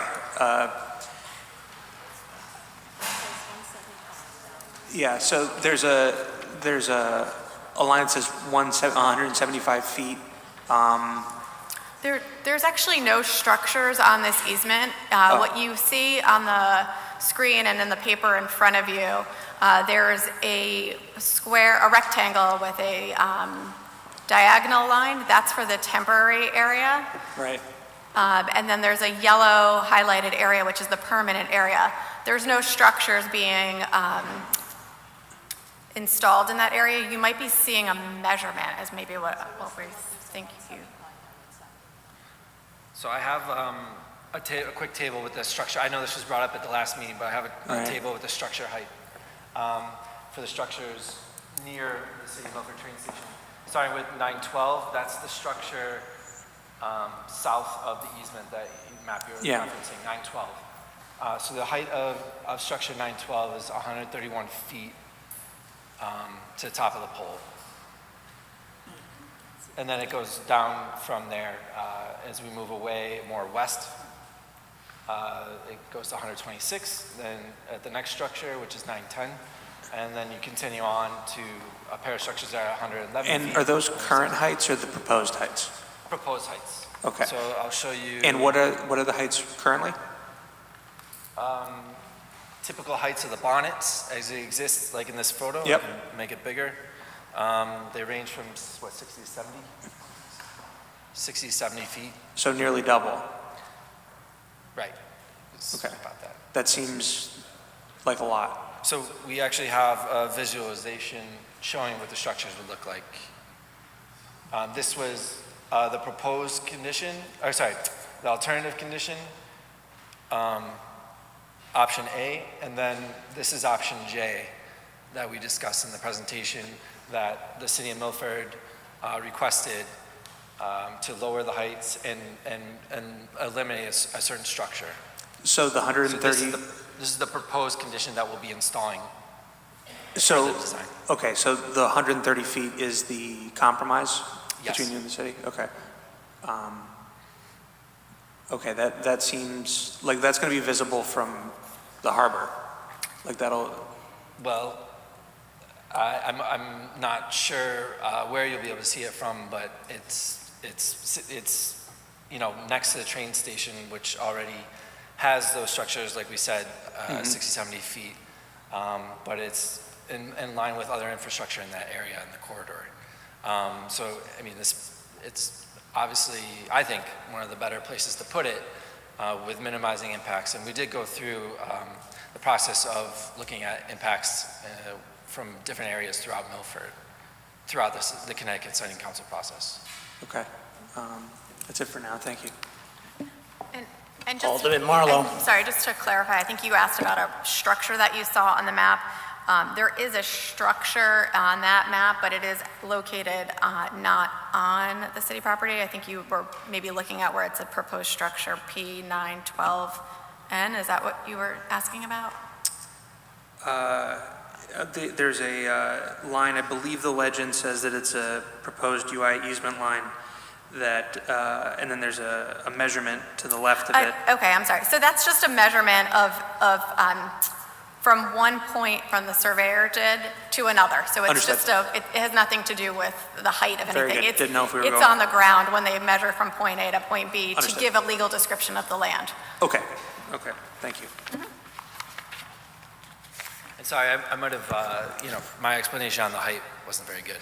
But after counseling, I have some further explanation. And it all comes back to safety, and I think that's a similar thing that we focus on during construction and when we do design is for everyone's safety.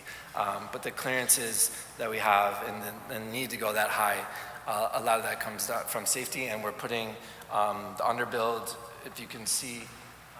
So the transmission lines are three arms here.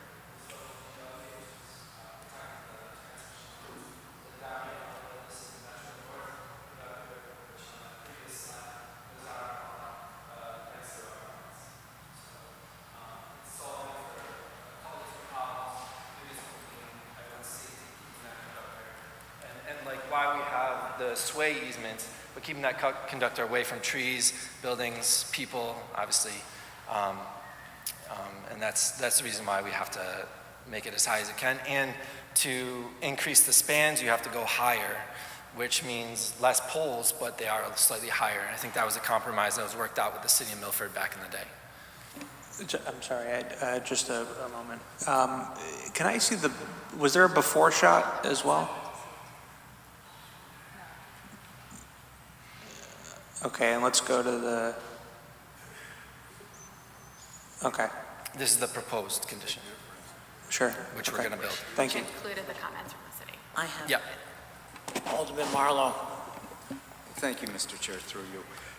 Just a quick question. I'm not going to question the height of the poles that much. I mean, I understand the length you have to do to support the cables and such with the tension, but my question is more of a practical one. At the 0 River Street, how long do you see that area will be tied up. I see on this drawing you have a temporary work area. And from a safety standpoint, is that all fenced off while you're working in there? And how long will you be there?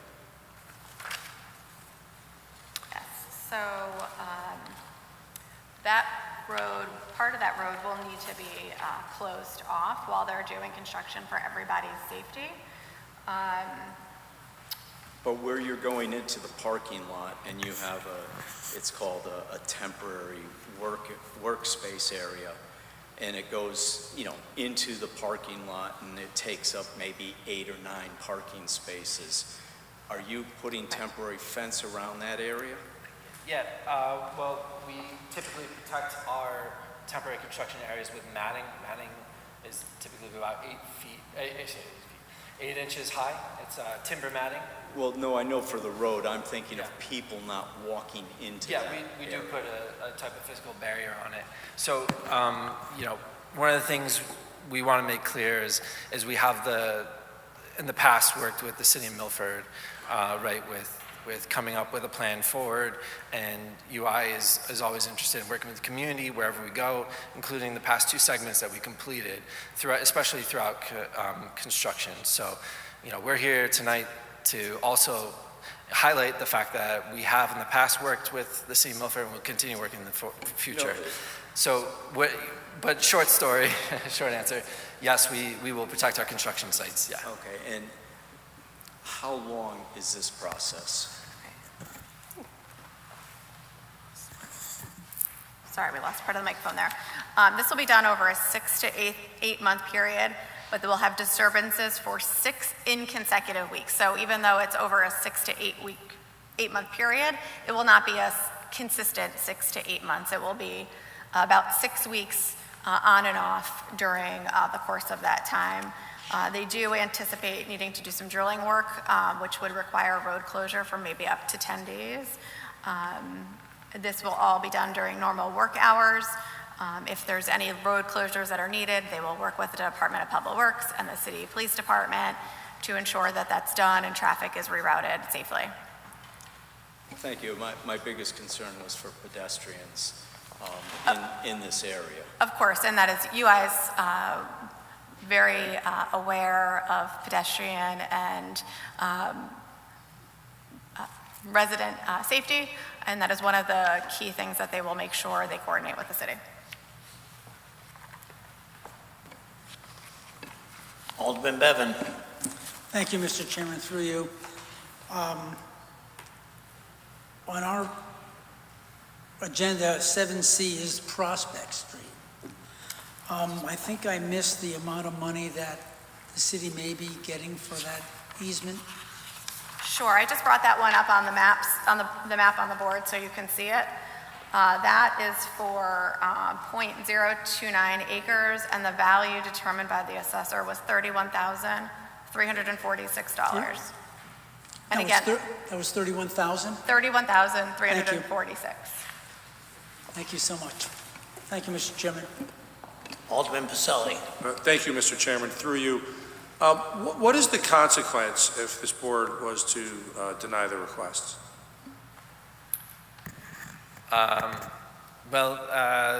Back to the drawing board, I guess. There's a lot of talk of different legal aspects or legal ways of proceeding, but we want to be able to work with the city of Milford, the board, on a solution that makes everyone happy. I don't know if you have. The only thing else I would add to that is this project is in process. This is the last of the segments. And so if the board decided tonight not to move forward, it would likely impact the construction schedule of the rest of the project, which, as we mentioned, and Alderman Betty or Beatty, sorry if I pronounced your name incorrectly, is obviously concerned about the infrastructure. And obviously the key to this is making sure that you have power that's resilient, especially in the event of a storm. So if there is a delay to this project, there's no guarantee that there might not be power interruptions with the aging infrastructure. So it's critical for infrastructure to move this project forward in a timely manner. And as you all know, it's taken quite a while given the many steps we have to go through. So we're hopeful that you'll grant this and we can continue moving forward to get this done as soon as possible. If I may, just to follow up, I understand that it would create some problems, but it's actually a technical question, right? If we're looking at this and decide the poles are too high, the wires are too high, whatever it may be, and it doesn't go forward, what happens to the project? What is going to happen? I really would like an answer. Yeah. So, it's just, do you drop it? Nothing gets done, it never goes forward, this part of it works off of old infrastructure, or there's another proceeding that takes place, or there's another proposal that's submitted. I just want to understand what would happen. And I don't think it was quite answered. Yeah, so, this specific request is just for easements. As you can tell, they're very small. Maybe we go back to the drawing board and try to look at different ways of constructing this project. We've done that in the past in different areas. It's not ideal. We believe that with all the background and all the efforts that have been made with the city of Milford in the past and going through the Connecticut Siting Council process, it's enough to request, I think, make the simple request for temporary and a very small permanent easements within the city of Milford to complete this construction project. But at the same time, we can take a look at different means of trying to get this done. Mr. Chair. Alderman Vitale. Thank you, Mr. Chair, through you. Good evening. I think at the last time you were here, my question was just that. Other than building good relationships with the city and having an amicable work area and standard here, that you really don't need our vote to make this happen? One way or the other, it's going to happen. Yeah. True or false? We do need your vote this evening, and we would hope that you would approve this. The United Illuminating does have powers of eminent domain in its charter. There would be a legal analysis that would need to be done to see if they could exercise those over a municipality. But we would hope that you would see the value to this project and that we wouldn't have to do that analysis or get to go down that route. We would hope that you would grant these this evening so that this project can move forward in a timely manner and on schedule, and that the power for your residents can be secure. But the issue is that no matter how many times you go back to the drawing board, the project will be completed at one point in time. I think that's the hope. I don't think there's any guarantee. The point is, I think last time you answered my question by my asking you, you need our vote, and you probably, and I thought, and I probably could be wrong, we go back to the minutes, the fact was that you didn't need our vote, but it would be a good idea to have a good relationship with the city. Right, and work in an amicable way. So as I thought I answered previously, that United Illuminating in its charter does have powers of eminent domain, but since you're a municipality, those powers may not apply or may require certain other steps. We would have to do a full legal analysis to make that determination. So we'd rather not have to do that. We would rather continue forward with this process and get a vote in favor of this evening. Thank you. Alderman Moroni. Thank you, Mr. Chair, through you. So I just want to go back to the height. So is there an added bonnet or whatever you call those toppers that's making it taller than what it originally was, and that it's making the height double? Like, is there any consideration of not going that high? Is there any condensing or anything that potentially could be a middle ground? I mean, I'm just asking for what your thought process was as to, because when I look, I see those 3 triangular units, which on the original I don't see 3. So, is it the fibers that are going, those lines that are going through? Yeah. what's the explanation for the height? Yeah, it's a great question. Again, safety and then space and distance between the phasing. So each different level of conductor has different phases on it, and you need to keep those phases apart so they all have a specific distance between the phases. That does escalate the height of the structure to keep that and the lowest one away from any structures or trees. So I know in terms of the railroad wiring, but see how they're so much closer, those wiring? So are you telling me that there's a requirement for those distance, and that's why you have the height? You have to keep them that far apart, those wires. It's required. Right, and on the bonnets, you do have 2 different circuits on either side of the bonnets. We're combining those onto one monopole, so you do need to keep those further apart. So it's going from 3 separated by horizontal and vertical distances, and then you're going to 1 structure separating them just by vertical distances.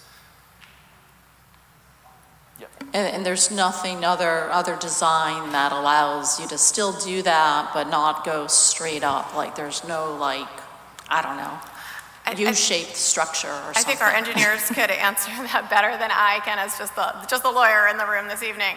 But I think there have been many alternative designs discussed over the course of the Connecticut Siting Council process, including this particular design that the city of Milford asked for them to move the pole, to make the pole look different. So this particular pole that we're showing is the way it is because of input that we received from this city. An input that we took back to the drawing board and came up with this plan and presented that to the Siting Council, which approved it. So I think there have been many designs over the years, and we understand that you may not have been part of the details of those designs, but they have been, there's been many designs explored, and there has been a long process that we have gone through with feedback from the various municipalities that were involved in this particular project, including the city of Milford, as well as the Connecticut Siting Council and the various different agencies that the Siting Council looks to approve it. Like DEEP was involved, correct? Army Corps. So there's been many engineers who have looked at this and have determined that this is the safest way to move these lines off of those old bonnets and onto a monopole structure. Thank you. I mean, I'm sure there was a lot in the process. I'm just, because I know that it's a sticking point for the height for some people that maybe at the time when they did look at that design hadn't thought about what the view might be from distant points of our quaint town. That's all. And if there is an option, to go up straight was obviously easier, but if there was another option, I was just exploring and brainstorming to see if there was any kind of middle ground. We understand and appreciate that. Yeah, and there was I think the office that overlooks that is SHPO, State Historic Preservation Office, and we did do a mitigation as part of that with an association with the Milford Cemetery Association. And that report is actually shared with the city of Milford today. Alderman Beatty. Thank you. Through you, Mr. Chairperson, to our guests. Thank you. I have a couple of comments and then a question. The most important question of the evening was probably Alderman Archiolo's question about the height. And I missed a lot of it. I missed your explanation because there was a lot of conversation, albeit jovial and good and all, in the background. We're trying very hard to pay attention and to do this right. There's no obstruction. And that was the first time that I saw the difference, the before and after picture. So that was a different, and I miss what your explanation is. I'm trying to catch up. So that's a procedural issue for us about interference with your presentation. And I mean that seriously. It's hard to hear in this room. The mic is low and the voices are muffled. Plus this was new material. And then secondly, we went through this at the end of last meeting. And I don't know how thorough we have a record of that conversation except on camera. And this is exactly what I asked the last time. How much do you need us? What is the process? Milford was engaged, but we weren't, and we had questions. It didn't mean we weren't ultimately going to approve it. In essence, it was approved. So we went around with that question from Alderman Vitale, and there was a definitive interpretation of an answer to that question that I don't have. You do need us. It may be that you will persist, you can legally challenge it, you can spend more time, you can delay it, but essentially, and get it done, but you do need us. We're not trying to belabor this process, and it's of consequence. So I guess I want that to be known. And I'd like to hear a little bit more about the height and whether there's a possibility for modification. And the question, can you see it from the harbor? We're the harbor town. That's a good question. It's not superfluous. Great points. And sorry, I wasn't clear, or you couldn't hear me before. So the heights, right, I guess starting with the existing structures. The existing structures, the way they're set up is they're on either side of the catenary, so we have to combine them. They're also built to an older code, which doesn't have the same clearances as the new code, or the code that we're building off of. So there's that as well. So the new structure is a single, a monopole structure with double circuits. So both the circuits that were on the bonnets are now on the single structure, and you need to have the proper clearances between them. So that's why those distances add a lot more height to the pole. And then below that, we also are supporting Metro North wires. You can see that, middle of the pole area, the new pole. And those are, we have to have clearances from those structures as well, and the ability for Metro North to work on those conductors. And then on the top we have the OPGW, or the optical ground wire, which protects the structures from lightning and provides communication throughout the system through fiber optics. So all these have necessary spaces between them, and when we go to design and implement designs, we try to keep it as low as possible, right? Because it's easier for us to access. Throughout this area in the city of Milford, there was, in the part of the siting council process, there was a request to have less poles. So with less poles, increased span is higher structures to keep the sag of the wire higher up. So all these things contribute to our design and consideration, and as we mentioned many times, that was also with the city of Milford back before the CSC process and during the CSC process. Today, and your second point, we are building this infrastructure. I think it is in everyone's best interest to build this infrastructure for resiliency, especially. These structures are also designed to handle Hurricane Category 3 storms. I don't believe the current structures would support that right now. So, for many reasons, we would like to build this project, but we want to work with you, and we want to work with all the communities that we're in, and we have a proven track record of doing that within New Haven and West Haven and some parts of Orange already. And I would say that we're living up to that, and we plan to live up to that in the city of Milford as well. And I'm not going anywhere. I'm going to be here for the whole project, so if anyone has any issues, you can come to me first. I'll make sure we work with you in the community, because I feel like that's what's best for everyone and gets the job done right. And I guess it starts tonight with approving these easements, I hope, and that'll be the easiest way forward. Otherwise, it seems like a mess that I don't think any of us need to solve. And like I said, I'll be here for the project. I'm not going anywhere. Just because you approve the easements tonight doesn't mean we'll see you later. I'm going to be here. We're going to be involved. And anytime anyone needs anything, you can reach out to me. Not a problem. Alderman Pacelli. Thank you very much. It's becoming more clear as to why we have the pole height that we do have. But I have a question. I think of the city attorney. who within, or which group within Milford is typically communicating with this group, UI, I guess, to comment? Because the statement was made that at one point the city or someone within the city or some organization within the city requested the higher pole rather than the two poles. That is what you said. It was a deletion of a pole. Say that again? It was the deletion of the pole and anything we could do to keep the pole as low as possible. So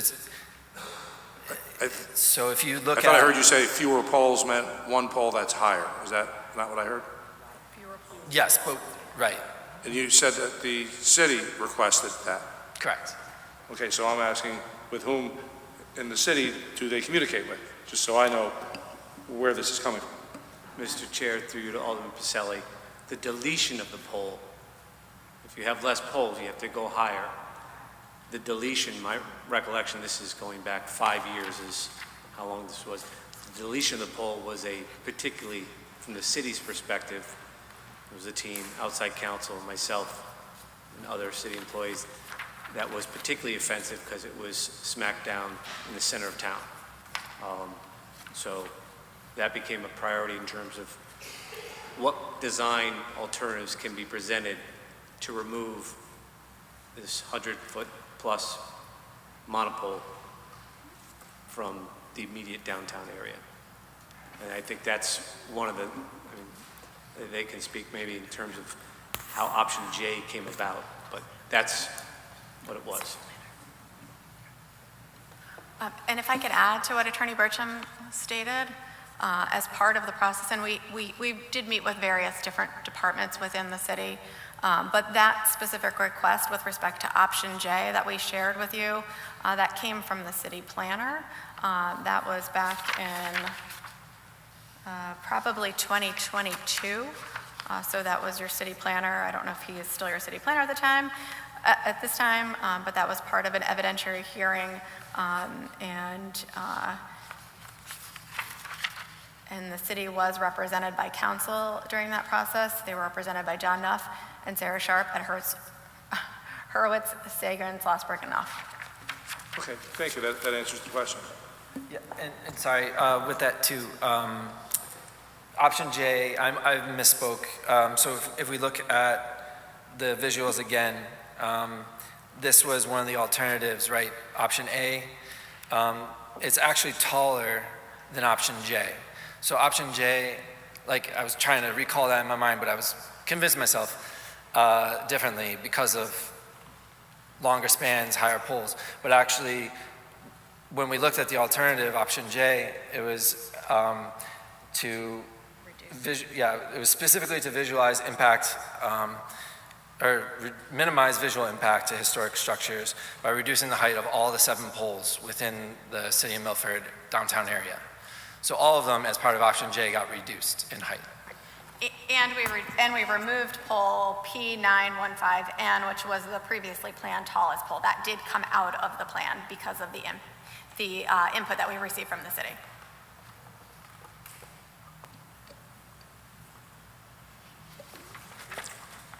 Alderman Federico. Thank you, Mr. Chairman, through you to our presenters. A couple questions. One is, you showed us earlier the deteriorating bonnets at the top of the other poles. Will those be removed as part of this process? Yes. Okay, good. Yes, and in fact, that's part of the reason why we need some of the temporary construction easements. I don't know if you can hear me with the mic. So some of the temporary constructions that we're seeking tonight are because we need to access those, even though they're not on city property, to get to those easements that are above the railroad corridor. We need access from your property, and so that's what some of the temporary construction easements that we are seeking are for, so that we can be able to remove those bonnets safely and not impact the Metro North operations. Okay, and thank you for coming back and giving us these pictures, because this was really needed. I couldn't visualize it last time. So this 131-foot pole that we're talking about, how many of those will there be in this plan? And then is there another set that's smaller? I know you had a list of heights up before, but it was a little small. I couldn't see it. Oh, yeah, sure. So all the poles range in height throughout the system, and just the poles 912 through 906, which is on the screen. 912 is the, yeah, we'll make it bigger, sorry. 912 is the one next to Zero River Street easement, or just south of it, right? By the train station. That one is 131 feet. And then as you move further west, away from River Street, 910, pole 910 is 126 feet, and then it continues on to 111 feet for 909 and 908. And then 907 is 106 feet, and 906 is 101 feet. So all these, I took this directly from our D&M plan, the Development and Management Plan, which is submitted to the Siting Council. Okay. It's on their websites. If you want to see all the poles of the whole project, you can go, you can look. We have about 160 poles, 158 poles throughout the entire 9 miles of the project, 9.5 miles of the project.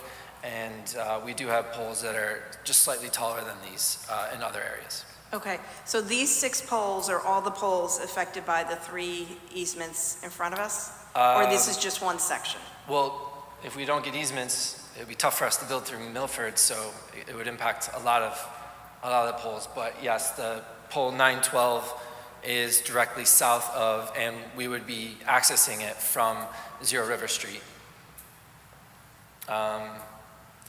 And the image that we saw was that one, right? So the image we were looking at was the highest one? Yes. Okay, all right. Thank you very much. Yeah, let me just go back to it because I have it up here. 912 is in the foreground, and in the background is 910. Can you see my mouse? Oh, you can't see my mouse.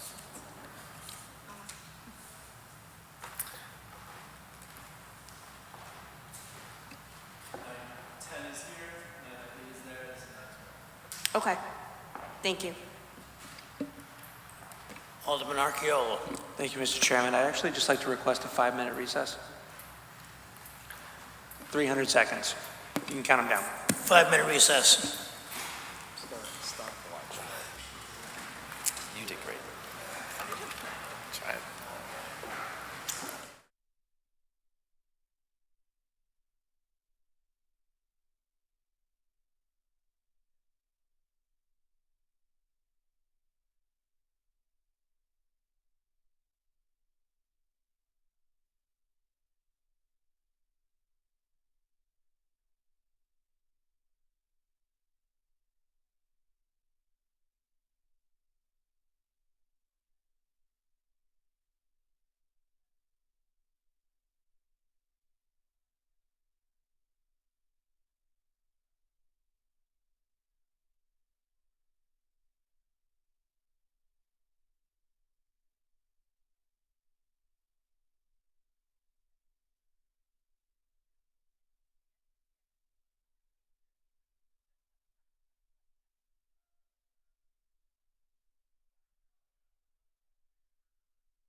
Will the aldermen please take their seats? Thank you.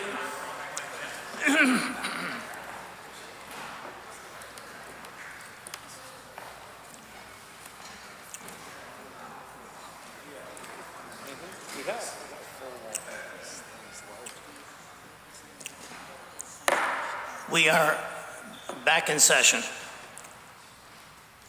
Any more discussion on the motion?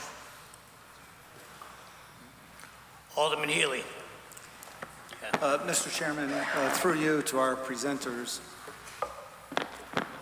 we're back talking about the height of the poles. It seems to be obviously a concern, has been for throughout the discussion. So the range of the height of the poles that we've seen in the presentation goes from 130 feet to 110 feet. And we understand the concept relative to safety and the separation between the high transmission lines, and then there's a spacing and a distance relative to the railroad lines. So is there a differential why one in one location is 130 feet and then further down it's 110 feet? And then the follow-up to that will be at the same time. What is the insulation factor on the high tension, line itself that requires the separation in terms of distance and height? So if you're lowering that, is there a different transmission line that's a higher cost to United Illuminating to have than the one that's prescribed within the specifications for this project, which would enable the lines to be lower? That's a question, technical question. You want to start off? So we'll do 1 and 2. We'll stick with the first one first, okay? On height of the structures. What do you want to say? So there was a process that UI went through with the Connecticut Siting Council and to design these poles. There were various, as I mentioned it before, there was various different iterations of this project. And what was determined was that this was the height that these needed to be. These were the lowest that they could build them, and that was based on requests from the city of Milford to change the number of poles. The train station, what else? So I'm going to assume the height of 130 deals with the elimination of a pole because of the span. Because of the span. Is then going to be longer from one to another? Is that part of that equation? So the span could be different, and that could be why there's differences in height. There could also be differences because of the topography. Think about the way the railroad is built. It's higher than some of the points where these poles are going. So there's all sorts of factors that went into place to do this. Yeah, I'm just trying to get clarified because I'm looking at a span of X number of poles. Here, 1, 2, 3, 4, 5, 6 poles, 130 down to 110. Why can't they all be 110? And then, at that height, what is the insulation on the transmission line in terms of separation? Is there any way to lower, to please the aesthetics, of it, so and that insulation factor on those lines be greater from an engineering standpoint? Right. So I can't answer the question on the insulation. Paul may be able to answer that. But the one thing that we do need to keep in mind is if to change any of these pole heights, it would require potentially changing the number of poles. It might require more poles. So the information that we received from the city was less poles and less height, and that's where we came up with this design. To take and make any changes to this design would require us to go back to the Siting Council and change the project and seek additional approvals, which would take years. And again, this is aging infrastructure. As Paul mentioned, these lines are to sustain Hurricane 3 winds. You are a shoreline town. You are seeing more storms. You are seeing a need for resiliency more now than you probably ever have in your history of the city of Milford. So again, we do urge that we keep this project in line as it is today without requiring going back from any additional approvals and delaying the project any further. or perhaps having to redesign and move these poles to different locations, which may impact your constituents even more. Again, this is where we thought, with the input from the cities that we worked with, that this was the best design for the city and the safest design for the city as well as its residents. Well, you have an inquisitive legislative body here that represents the people, and we have a deep concern relative to the aesthetics, of it and the safety of it, also. So I think these are actually, I wish that, these are legitimate questions being asked. We're asking for clarity, which we have asked for since we started the process, and we're late to the game in terms of, the knowledge of and depth of what was here. So it's a matter of the technical question about the spacing, and then it's the engineering question about the insulation for those lines itself that could be dropped. Is there anyone in your group that can address that this evening? Thanks again. These are all really good questions. In terms of 912, right, that area is right at the train station, right? And the structure of the train station is there that we have to build over. So there's already existing structures that we have to maintain a certain clearance from. So that and the spans are why 912 is higher. To go down to 101, I don't think is probably possible to maintain those clearances, especially because we don't want to go high. We have an obligation to the ratepayers as well to make this project, design the project in the most efficient way and cost-effective way. So to just build an arbitrary structure higher doesn't, it's not support that, right? So we're doing everything we can to minimize the structures. We work with the city, again, to reduce the structures. So we do believe this is the best solution, and that pole height, unfortunately, does look higher than the rest, but, the project has varying degrees of pole heights, and this area is extremely tricky. It's pretty much an urban environment. There's other structures everywhere. You go down to 914, the next one over, that's a tricky area too. And we're trying to work with residents in that area as well. There's lots of structures around there too. So between the two of them, they just need to be higher to support the city and the safety of the city in this area. Now, your next question, which is a really, really good question. I haven't looked into myself. I would like to try to go and look at it, but what I do think I understand is you're asking about materials and if there's a better material out there on the market that's maybe more cost effective, but could handle more stress and potentially we could lower structure or put them closer. I don't believe that is the case, again, because at some point that would have dropped our structure height. And again, we're trying everything. We tried looking at it all in the past to try and do everything we can to drop the structure height. And that would have included looking at different materials. And I think there is opportunity out there in the future when more advanced materials come out to reconductor the lines. And that's also integrated into the design of our structures. Because with more advanced materials, they're probably typically heavier and they put additional load on the structures. So our structures were designed to actually handle advanced material in the future. But I don't believe that's, if we were to start with that right now, I don't believe that would reduce the height again because of those points brought up before about clearances between conductor and the safety of that to surrounding structures or trees. You're welcome. Now we're going to put this project on to a vote. All in favor? Aye. Opposed? Motion passes unanimously. Thank you very much for your presentation and your patience in answering all our questions. Point of clarification, that's for 7A. You'll make another motion for 7B and then a motion for 7C? Or this? We'll make the motions. We'll make the motions now. Thank you, appreciate it. Thank you for your time this evening. Alderman Pasali. Agenda item 7B, Board of Aldermen approval is requested for the attached temporary easement at 0 Old Gate Lane per the attached recommendation of the Planning and Zoning Commission dated March 19, 2025, pursuant to Connecticut General Statute Section 8-24, and authorize the mayor and city attorney to take all steps necessary, including signing all documents to effectuate said agreement. Second. Motion has been made and seconded. All in favor? Aye. Opposed? Motion passes unanimously. Alderman Pacelli. Agenda item 7C, Board of Aldermen approval is requested for the attached easement at 0 Prospect Street per the attached recommendation of the Planning and Zoning Commission dated March 19, 2025, pursuant to Connecticut General Statute Section 8-24, and authorize the mayor and city attorney to take all steps necessary, including signing all documents to effectuate said agreement. Motion was made and seconded. Is there any discussion? Seeing none, all in favor? Aye. Opposed? Motion passes unanimously. Alderman Pacelli.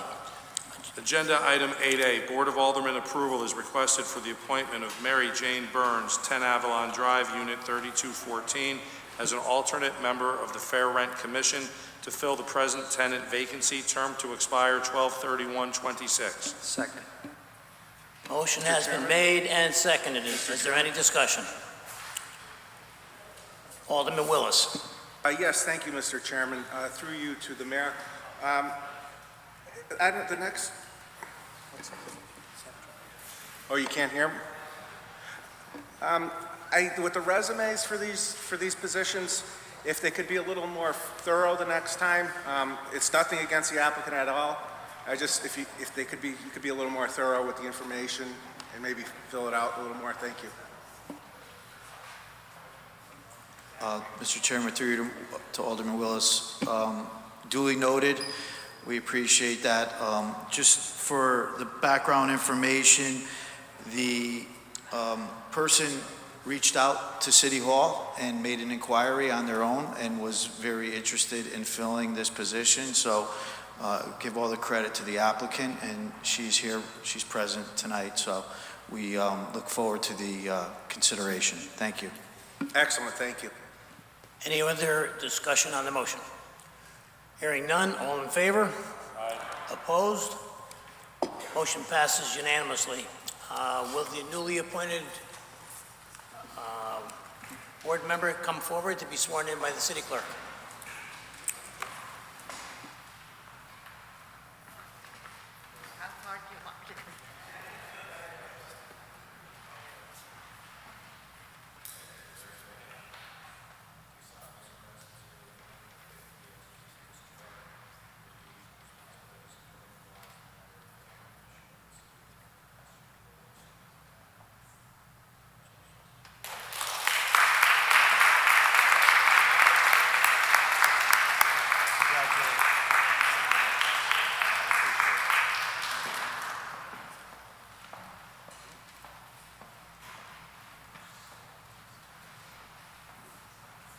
Congratulations, Mary Jane. I know you'll do a good job. You're welcome. I'd like to entertain a motion to realign the agenda. We're going to go from 8A, which we just got through filling, and we're going to go to 8G, then H8, and then 8B, C, and D. Is there a motion? So moved. Is there a second? Motion is made and seconded to reorder the agenda. All in favor? Aye. What's that? Want to have a discussion on reordering the agenda? Yeah, give me Why are we reordering the agenda? We talked it over. It might be able to free some of the guests that are here so long. Thank you. Any more discussion on the motion? Seeing none, all in favor? Aye. Opposed? Reorder the agenda. Alderman Pacelli, agenda item 8G. Agenda item 8G, Board of Aldermen approval is hereby requested for the attached resolution regarding U.S. Department of Homeland Security grant application for fiscal year 2023 Assistance to Firefighters Grant. Second the motion. Motion has been made and seconded. Is there any discussion? Alderman Smith. Thank you, Mr. Chairman. I note in this agenda item, there are 4 documents incorporated by reference, and I did ask for copies of those, and I got them. They are voluminous. They are, again, federal applications for grants. Unlike the application and grant that we dealt with a year ago for the regional asset, which, as you may remember, I had substantial concerns about because it was frankly brutal to the city of Milford. It was one-sided. It ceded the authority of the city to the federal government. This grant application does none of those things. And frankly, it seemed to me like a model of how there could be a collaborative work effort between a municipality and the federal government. So I would hope that when these kinds of federal grants, applications or programs come before us, we could take a look at them and look at ones like we saw last year, which were intrusive and frankly obnoxious to the city, and ones like this that were good, and consider accepting one and not the other. So this is a good application. It seems to me a good program, and I appreciate the time that was spent by the city attorney and the fire department and their folks to discuss this. And I just wanted to call out the differences on that. As well, I can't let this go by without saying that for those folks who have been so critical in the last 6 months or so for those dastardly Republicans and Trump administration for all the cuts, Christine Ohm and their people have provided us with these funds for the city of Milford, and I can't wait to hear all the acolytes that will be coming down from those people who have been so critical of those folks over the last 6 months. Thank you. Any more discussion on the motion? Hearing none, all in favor? Opposed? Motion passes unanimously. Alderman Pacelli. Agenda item 8H, Board of Aldermen approval is hereby requested for the attached cash advance regarding U.S. Department of Homeland Security grant application for fiscal year 2023, Assistance to Firefighters Grant. Second the motion. Motion has been made and seconded. Is there any discussion? Hearing none, all in favor? Opposed? Motion passes unanimously. Alderman Pacelli. Agenda item 8B, Board of Aldermen approval is requested for the attached allocation transfer number 2, Fund 3640 unallocated contingency, Assistance to Firefighters Grant. Second the motion. Motion has been made and seconded. Is there any discussion? Seeing none, all in favor? Opposed? Motion passes unanimously.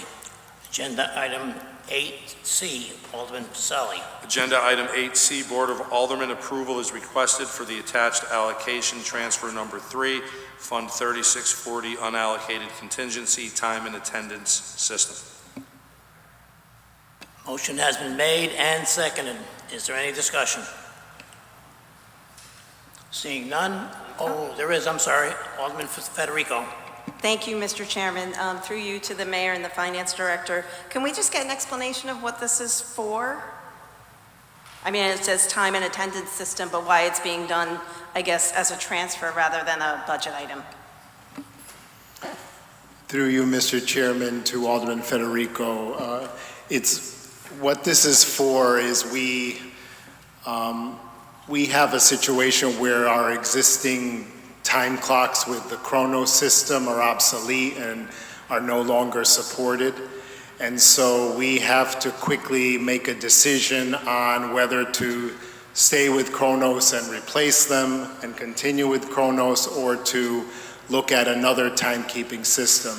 And just a quick summary, as you may recall, we converted the city's human resource and payroll system and financial system to Tyler Technologies Munis system several years ago, but we did not have the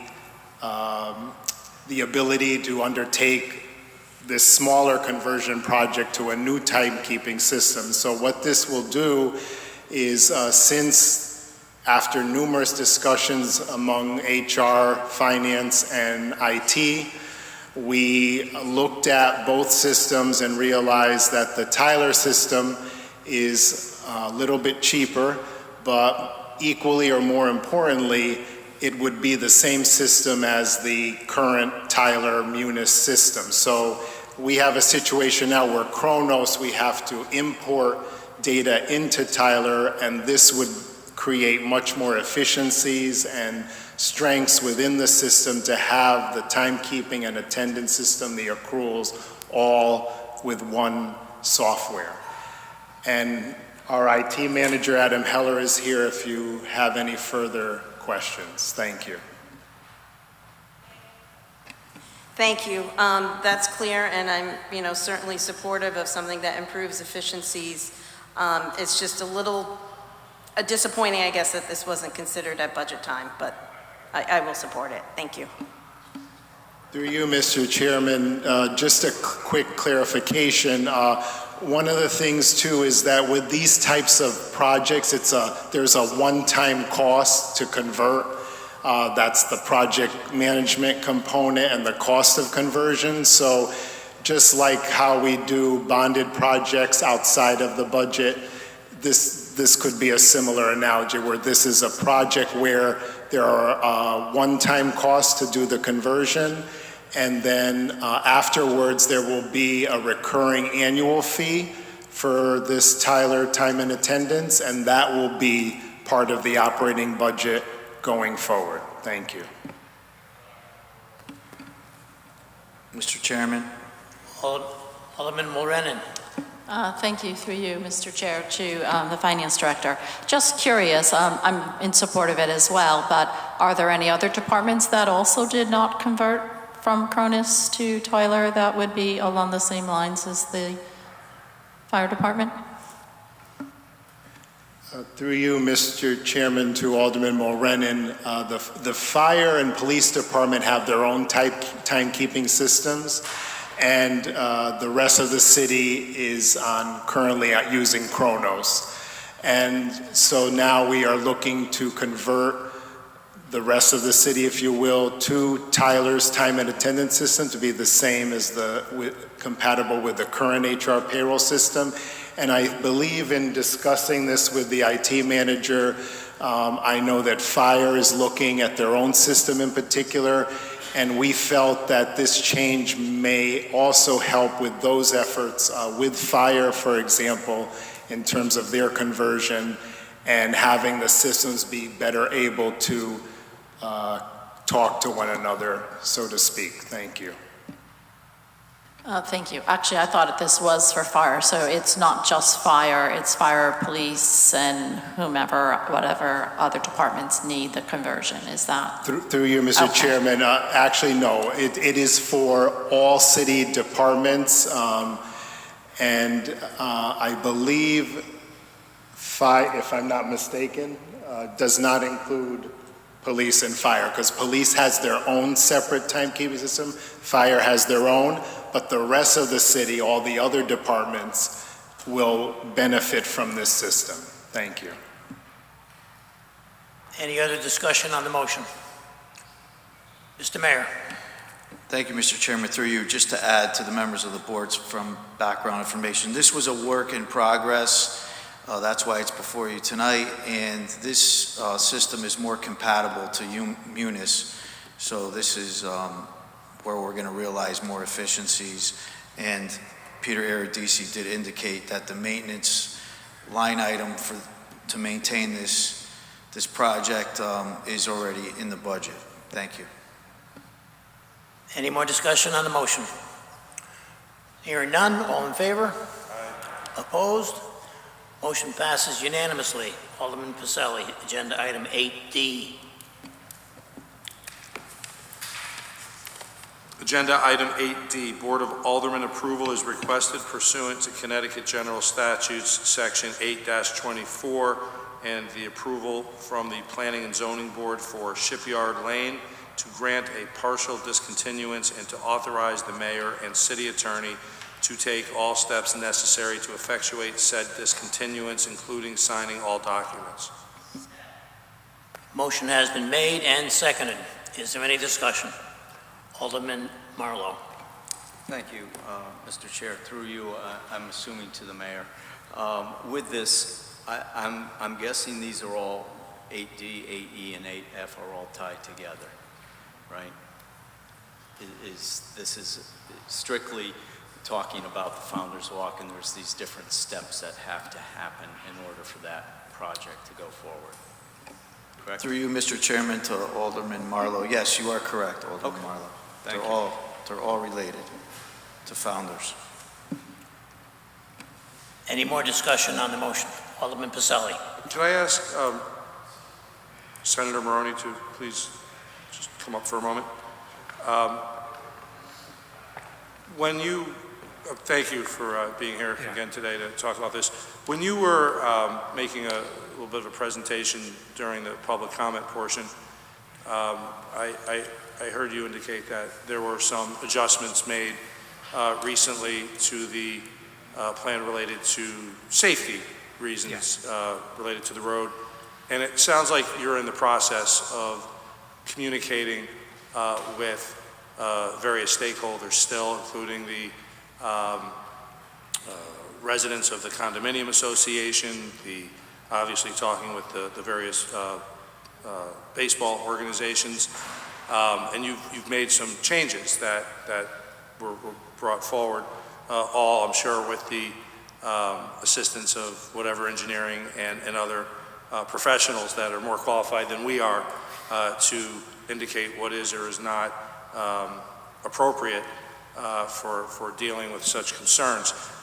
Is it a process that's over with, or is this still a process that's continuing as you learn of, new concerns and new potential solutions to those concerns prior to the project being started or even completed, where you may not have to make a wholesale change, but maybe could add something here and there? I'd just like to know more about that process, and then I think my questions will have been answered at that point. Thank you. Great. Thank you very much. So the project had gone out to bid, and so we have selected the contractor, and that's in the process of being negotiated. But there are still what you call change orders with any project, and so we are soliciting feedback, still trying to determine, I think, based on the last presentation we made when some people had brought concerns, maybe a fence wasn't strong enough. Alder Beatty had suggested maybe you could put bollards in. We looked at putting bollards in, but we sent the drawings to both the Junior Major League and the Oyster Festival, and they would block some of the area for the Oyster Festival, so we do have to figure that out. Another issue was people had asked about speed bumps, and it's my understanding when the engineer had asked for speed bumps, we were told that because of the boats on trailers going down there, speed bumps wouldn't be advisable. But then instead, the engineer came up with the idea that they've done in a project in Oxford, a community in Oxford, where we'll put a cobblestone road set in. So the cobblestones will be set in cement. It'll be 100 feet for the 40 feet of cobblestone road, which acts as effectively a long rumble strip or like a speed bump in that effect, and it'll slow down traffic. So yes, we are still looking at traffic calming, still making sure we do our best to accommodate the various uses down there. As you know, there are many different festivals and fields and games going on down there. All right, thank you. I appreciate the fact that there's an interactive process that has gone on, and that sounds like it will continue to go on as additional challenges come up within, obviously, the framework of the project as it's been presented. But I think that is an important part of any approval. I know we've said that before. I know it's here again. So just hearing that that's still ongoing is enough to make me comfortable. Thank you. Great. Thank you. Alderman Marlowe.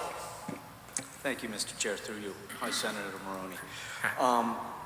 I know, history of this project was about 2 years ago, I think, or maybe a little more, or a little less, somewhere around there, that you came to the board with the idea of, I'll say a very basic plan of what was being proposed to be done, and I know the board did vote in favor of that being done.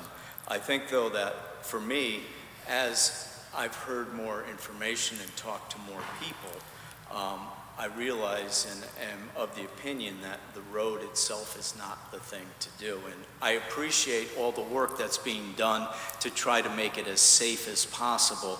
And I'm not going to claim to be a safety engineer or that, but I will claim to be a parent who's had kids who have played down there. And one of the unique things or ideal things of that whole area is you had the baseball fields, the playground, and it was connected by all grass that you knew no cars would ever be going through. And I just feel that I don't understand the logic behind doing this of, intersecting that area that used to be ideal. And I know there's drainage issues and such, but all those things could be corrected easily enough. So I guess I'm saying all that to say that I'm going to have to vote against these items. Thank you. Alderman Vitale. Thank you, Mr. Chair, through you to the Senator. Senator, good evening, and thank you for your presentation. I, too, have that mindset that I don't think it's a safe issue. Having worked on the Oyster Festival Committee for many years, it's going to have some ramifications at that particular point in time. So my question is, what is the total cost estimate at this point?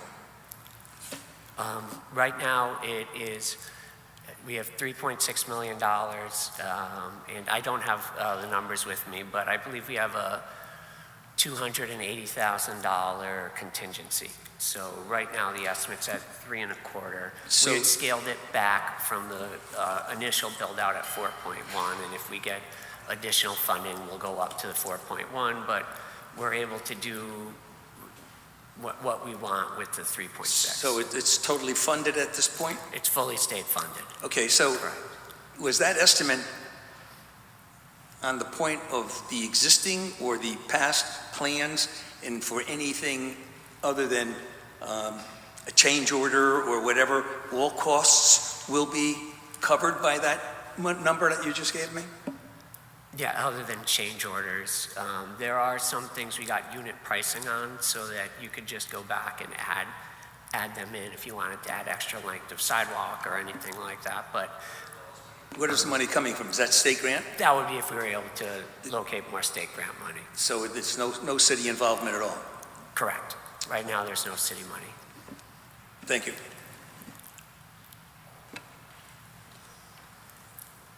Alderman Archeolo. Thank you, Mr. Chairman. Through you to Senator Moroni. Hi.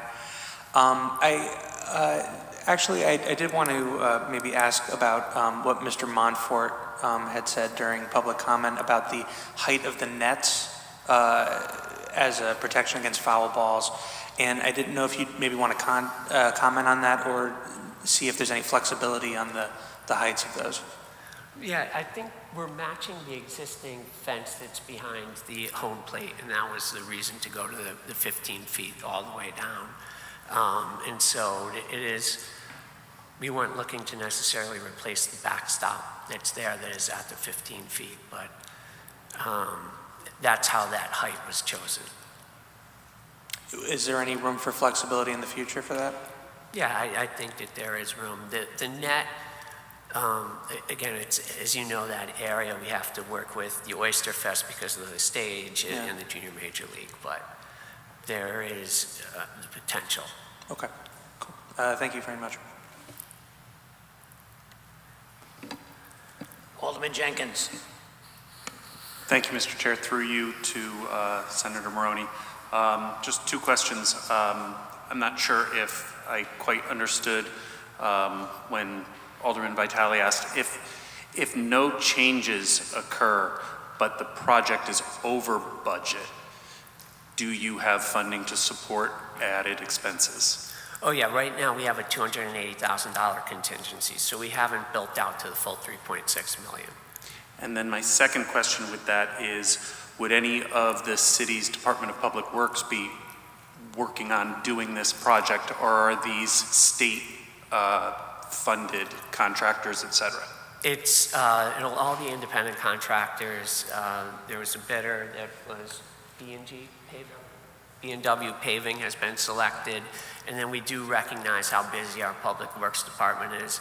So we have hired Silver Petroselli as both the designer and the project manager, so they'll be coordinating the project. Thank you.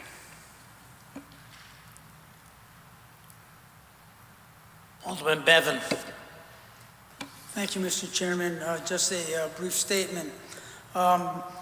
Because of the lack of a really final plan and due to the large amount of public testimony, I feel I'll be voting no on this project. Thank you.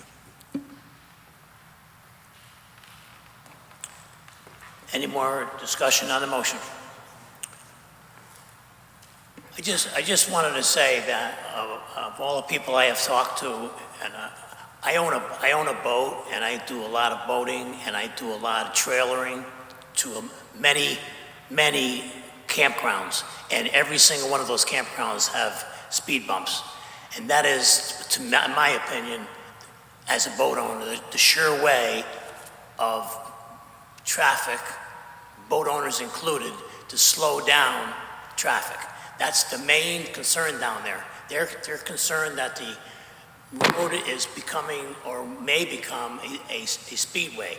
Well, you're not going to have a speedway if there are going to be speed bumps. And trailer or no trailer, you can navigate over speed bumps with a boat trailer, because I've got one. And I haven't heard anybody that says any different, but I just wanted to put that in there anyways. Alderman Beatty. Through you, Chairman Vitro, to Senator Moroni and our engineer. I want to reiterate that I was pleased to hear that the safety concerns of both the parents, us, all of that were listened to. And I was informed today about the bollards. But I'm listening to the testimony, of people who aren't quite satisfied yet. So I want to reiterate that we asked last time this came before us, and you said the engineer would go back and look at some of the safety concerns. And the one that hadn't been really followed up was the speed bumps. Because initially the traffic sergeant said no, but that was before the safety concerns and before so much of this is just hanging on those corrections. So the cobblestone is welcome, but I want to reiterate what Chairman Vitro is saying, that it's worth another look back. How much would it cost for speed bumps? Why can't they be done? It's our property. There's an ordinance that made it parkland by this Board of Aldermen, that we can do what we need to do to change that. So I'd like the speed bump issue revisited in light of that new thing. And we can go back and revisit that with the Traffic Commission to see if they would approve it on a second request. Thank you. So, thank you. Any more discussion on the motion? Alderman Bevan. Thank you, Mr. Chairman. You can stay seated, Mr. Moroni. I believe this is a city road right now, and if it gets proposed to be moved over, will it then become a state road, and who will do the maintenance on it? The city will? Thank you. Any more discussion on the motion? Seeing none, all in favor? Aye. Opposed? Roll call vote, Madam Secretary, please. Alderman Archiola? Yes. Alderman Beatty? Alderman Bevan? No. Alderman Casey? No. Alderman Federico? Yes. Alderman Fowler? No. Alderman Healy? Yes. Alderman Jenkins? No. Alderman Marlowe? No. Alderman Morenin? Yes. Alderman Picelli? Yes. Alderman Smith?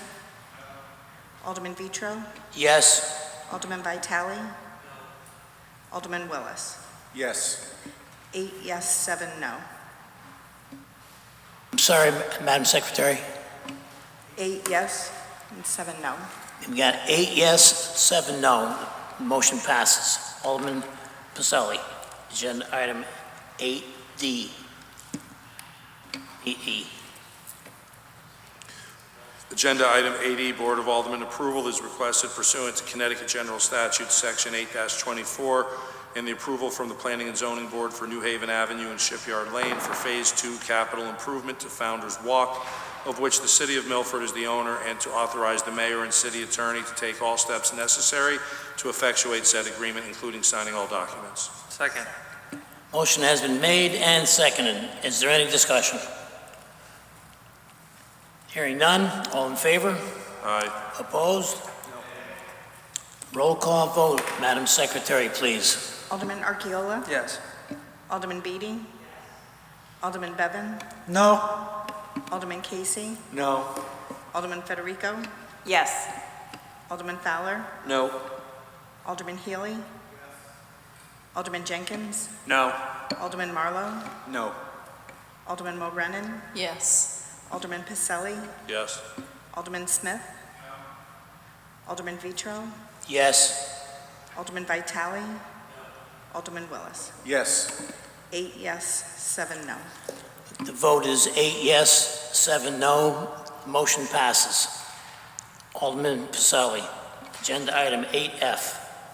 Agenda item 8F, Board of Aldermen approval is requested pursuant to Connecticut General Statute, Section 8-24, and the approval from the Planning and Zoning Board for New Haven Avenue and Shipyard Lane to grant an easement to South Central Connecticut Regional Water Authority for hydrant installation, and to authorize the mayor and city attorney to take all steps necessary to effectuate said easement, including signing all documents. Second.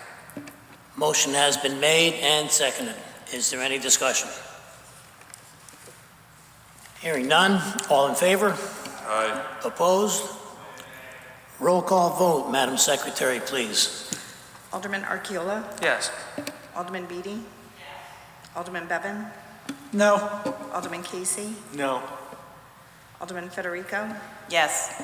Alderman Fowler? No. Alderman Healy? Alderman Jenkins? No. Alderman Marlowe? No. Alderman Mulrennan? Yes. Alderman Pacelli? Yes. Alderman Smith? No. Alderman Vitro? Yes. Alderman Vitale? Alderman Willis? Yes. 8 yes, 7 no. The vote is 8 yes, 7 no. The motion passes. Alderman Pacelli, agenda item number 9. New business is not on the agenda. There's nothing on new business. We'll go on to agenda item number 10, Alderman Pacelli. Budget memo transfers. Agenda item number 10, consideration of budget memo transfers, number 5 and number 6, Fund 1005, fiscal year 25. Second. Motion is made and seconded. All in favor, any discussion, please? Seeing none, all in favor? Opposed? Motion passes unanimously. Alderman Pacelli, agenda item number 11, refunds. Agenda item 11A, consideration of refunds in the amount of $74,791.62. Motion has been made and seconded. Is there any discussion? Hearing none, all in favor? Opposed? Motion passes unanimously. Reports of standing committees. Is there any reports of any standing committees? Alderman Moroni. Thank you. Through you, Mr. Chair, just want to report that the Claims Committee did meet regarding Antonio Vitti versus the City of Milford, and a resolution was reached. Thank you, Alderman Mulrennan. Any other standing committee reports? Hearing none, we'll move on to agenda item number 13, reports of special committees. Is there any special committee reports? Hearing none, we'll move on to executive session, which there isn't any. I entertain a motion to adjourn. Motion is made to adjourn and seconded. All in favor? Opposed? Meeting adjourned. Thank you, everyone. Thank you, Madam Secretary.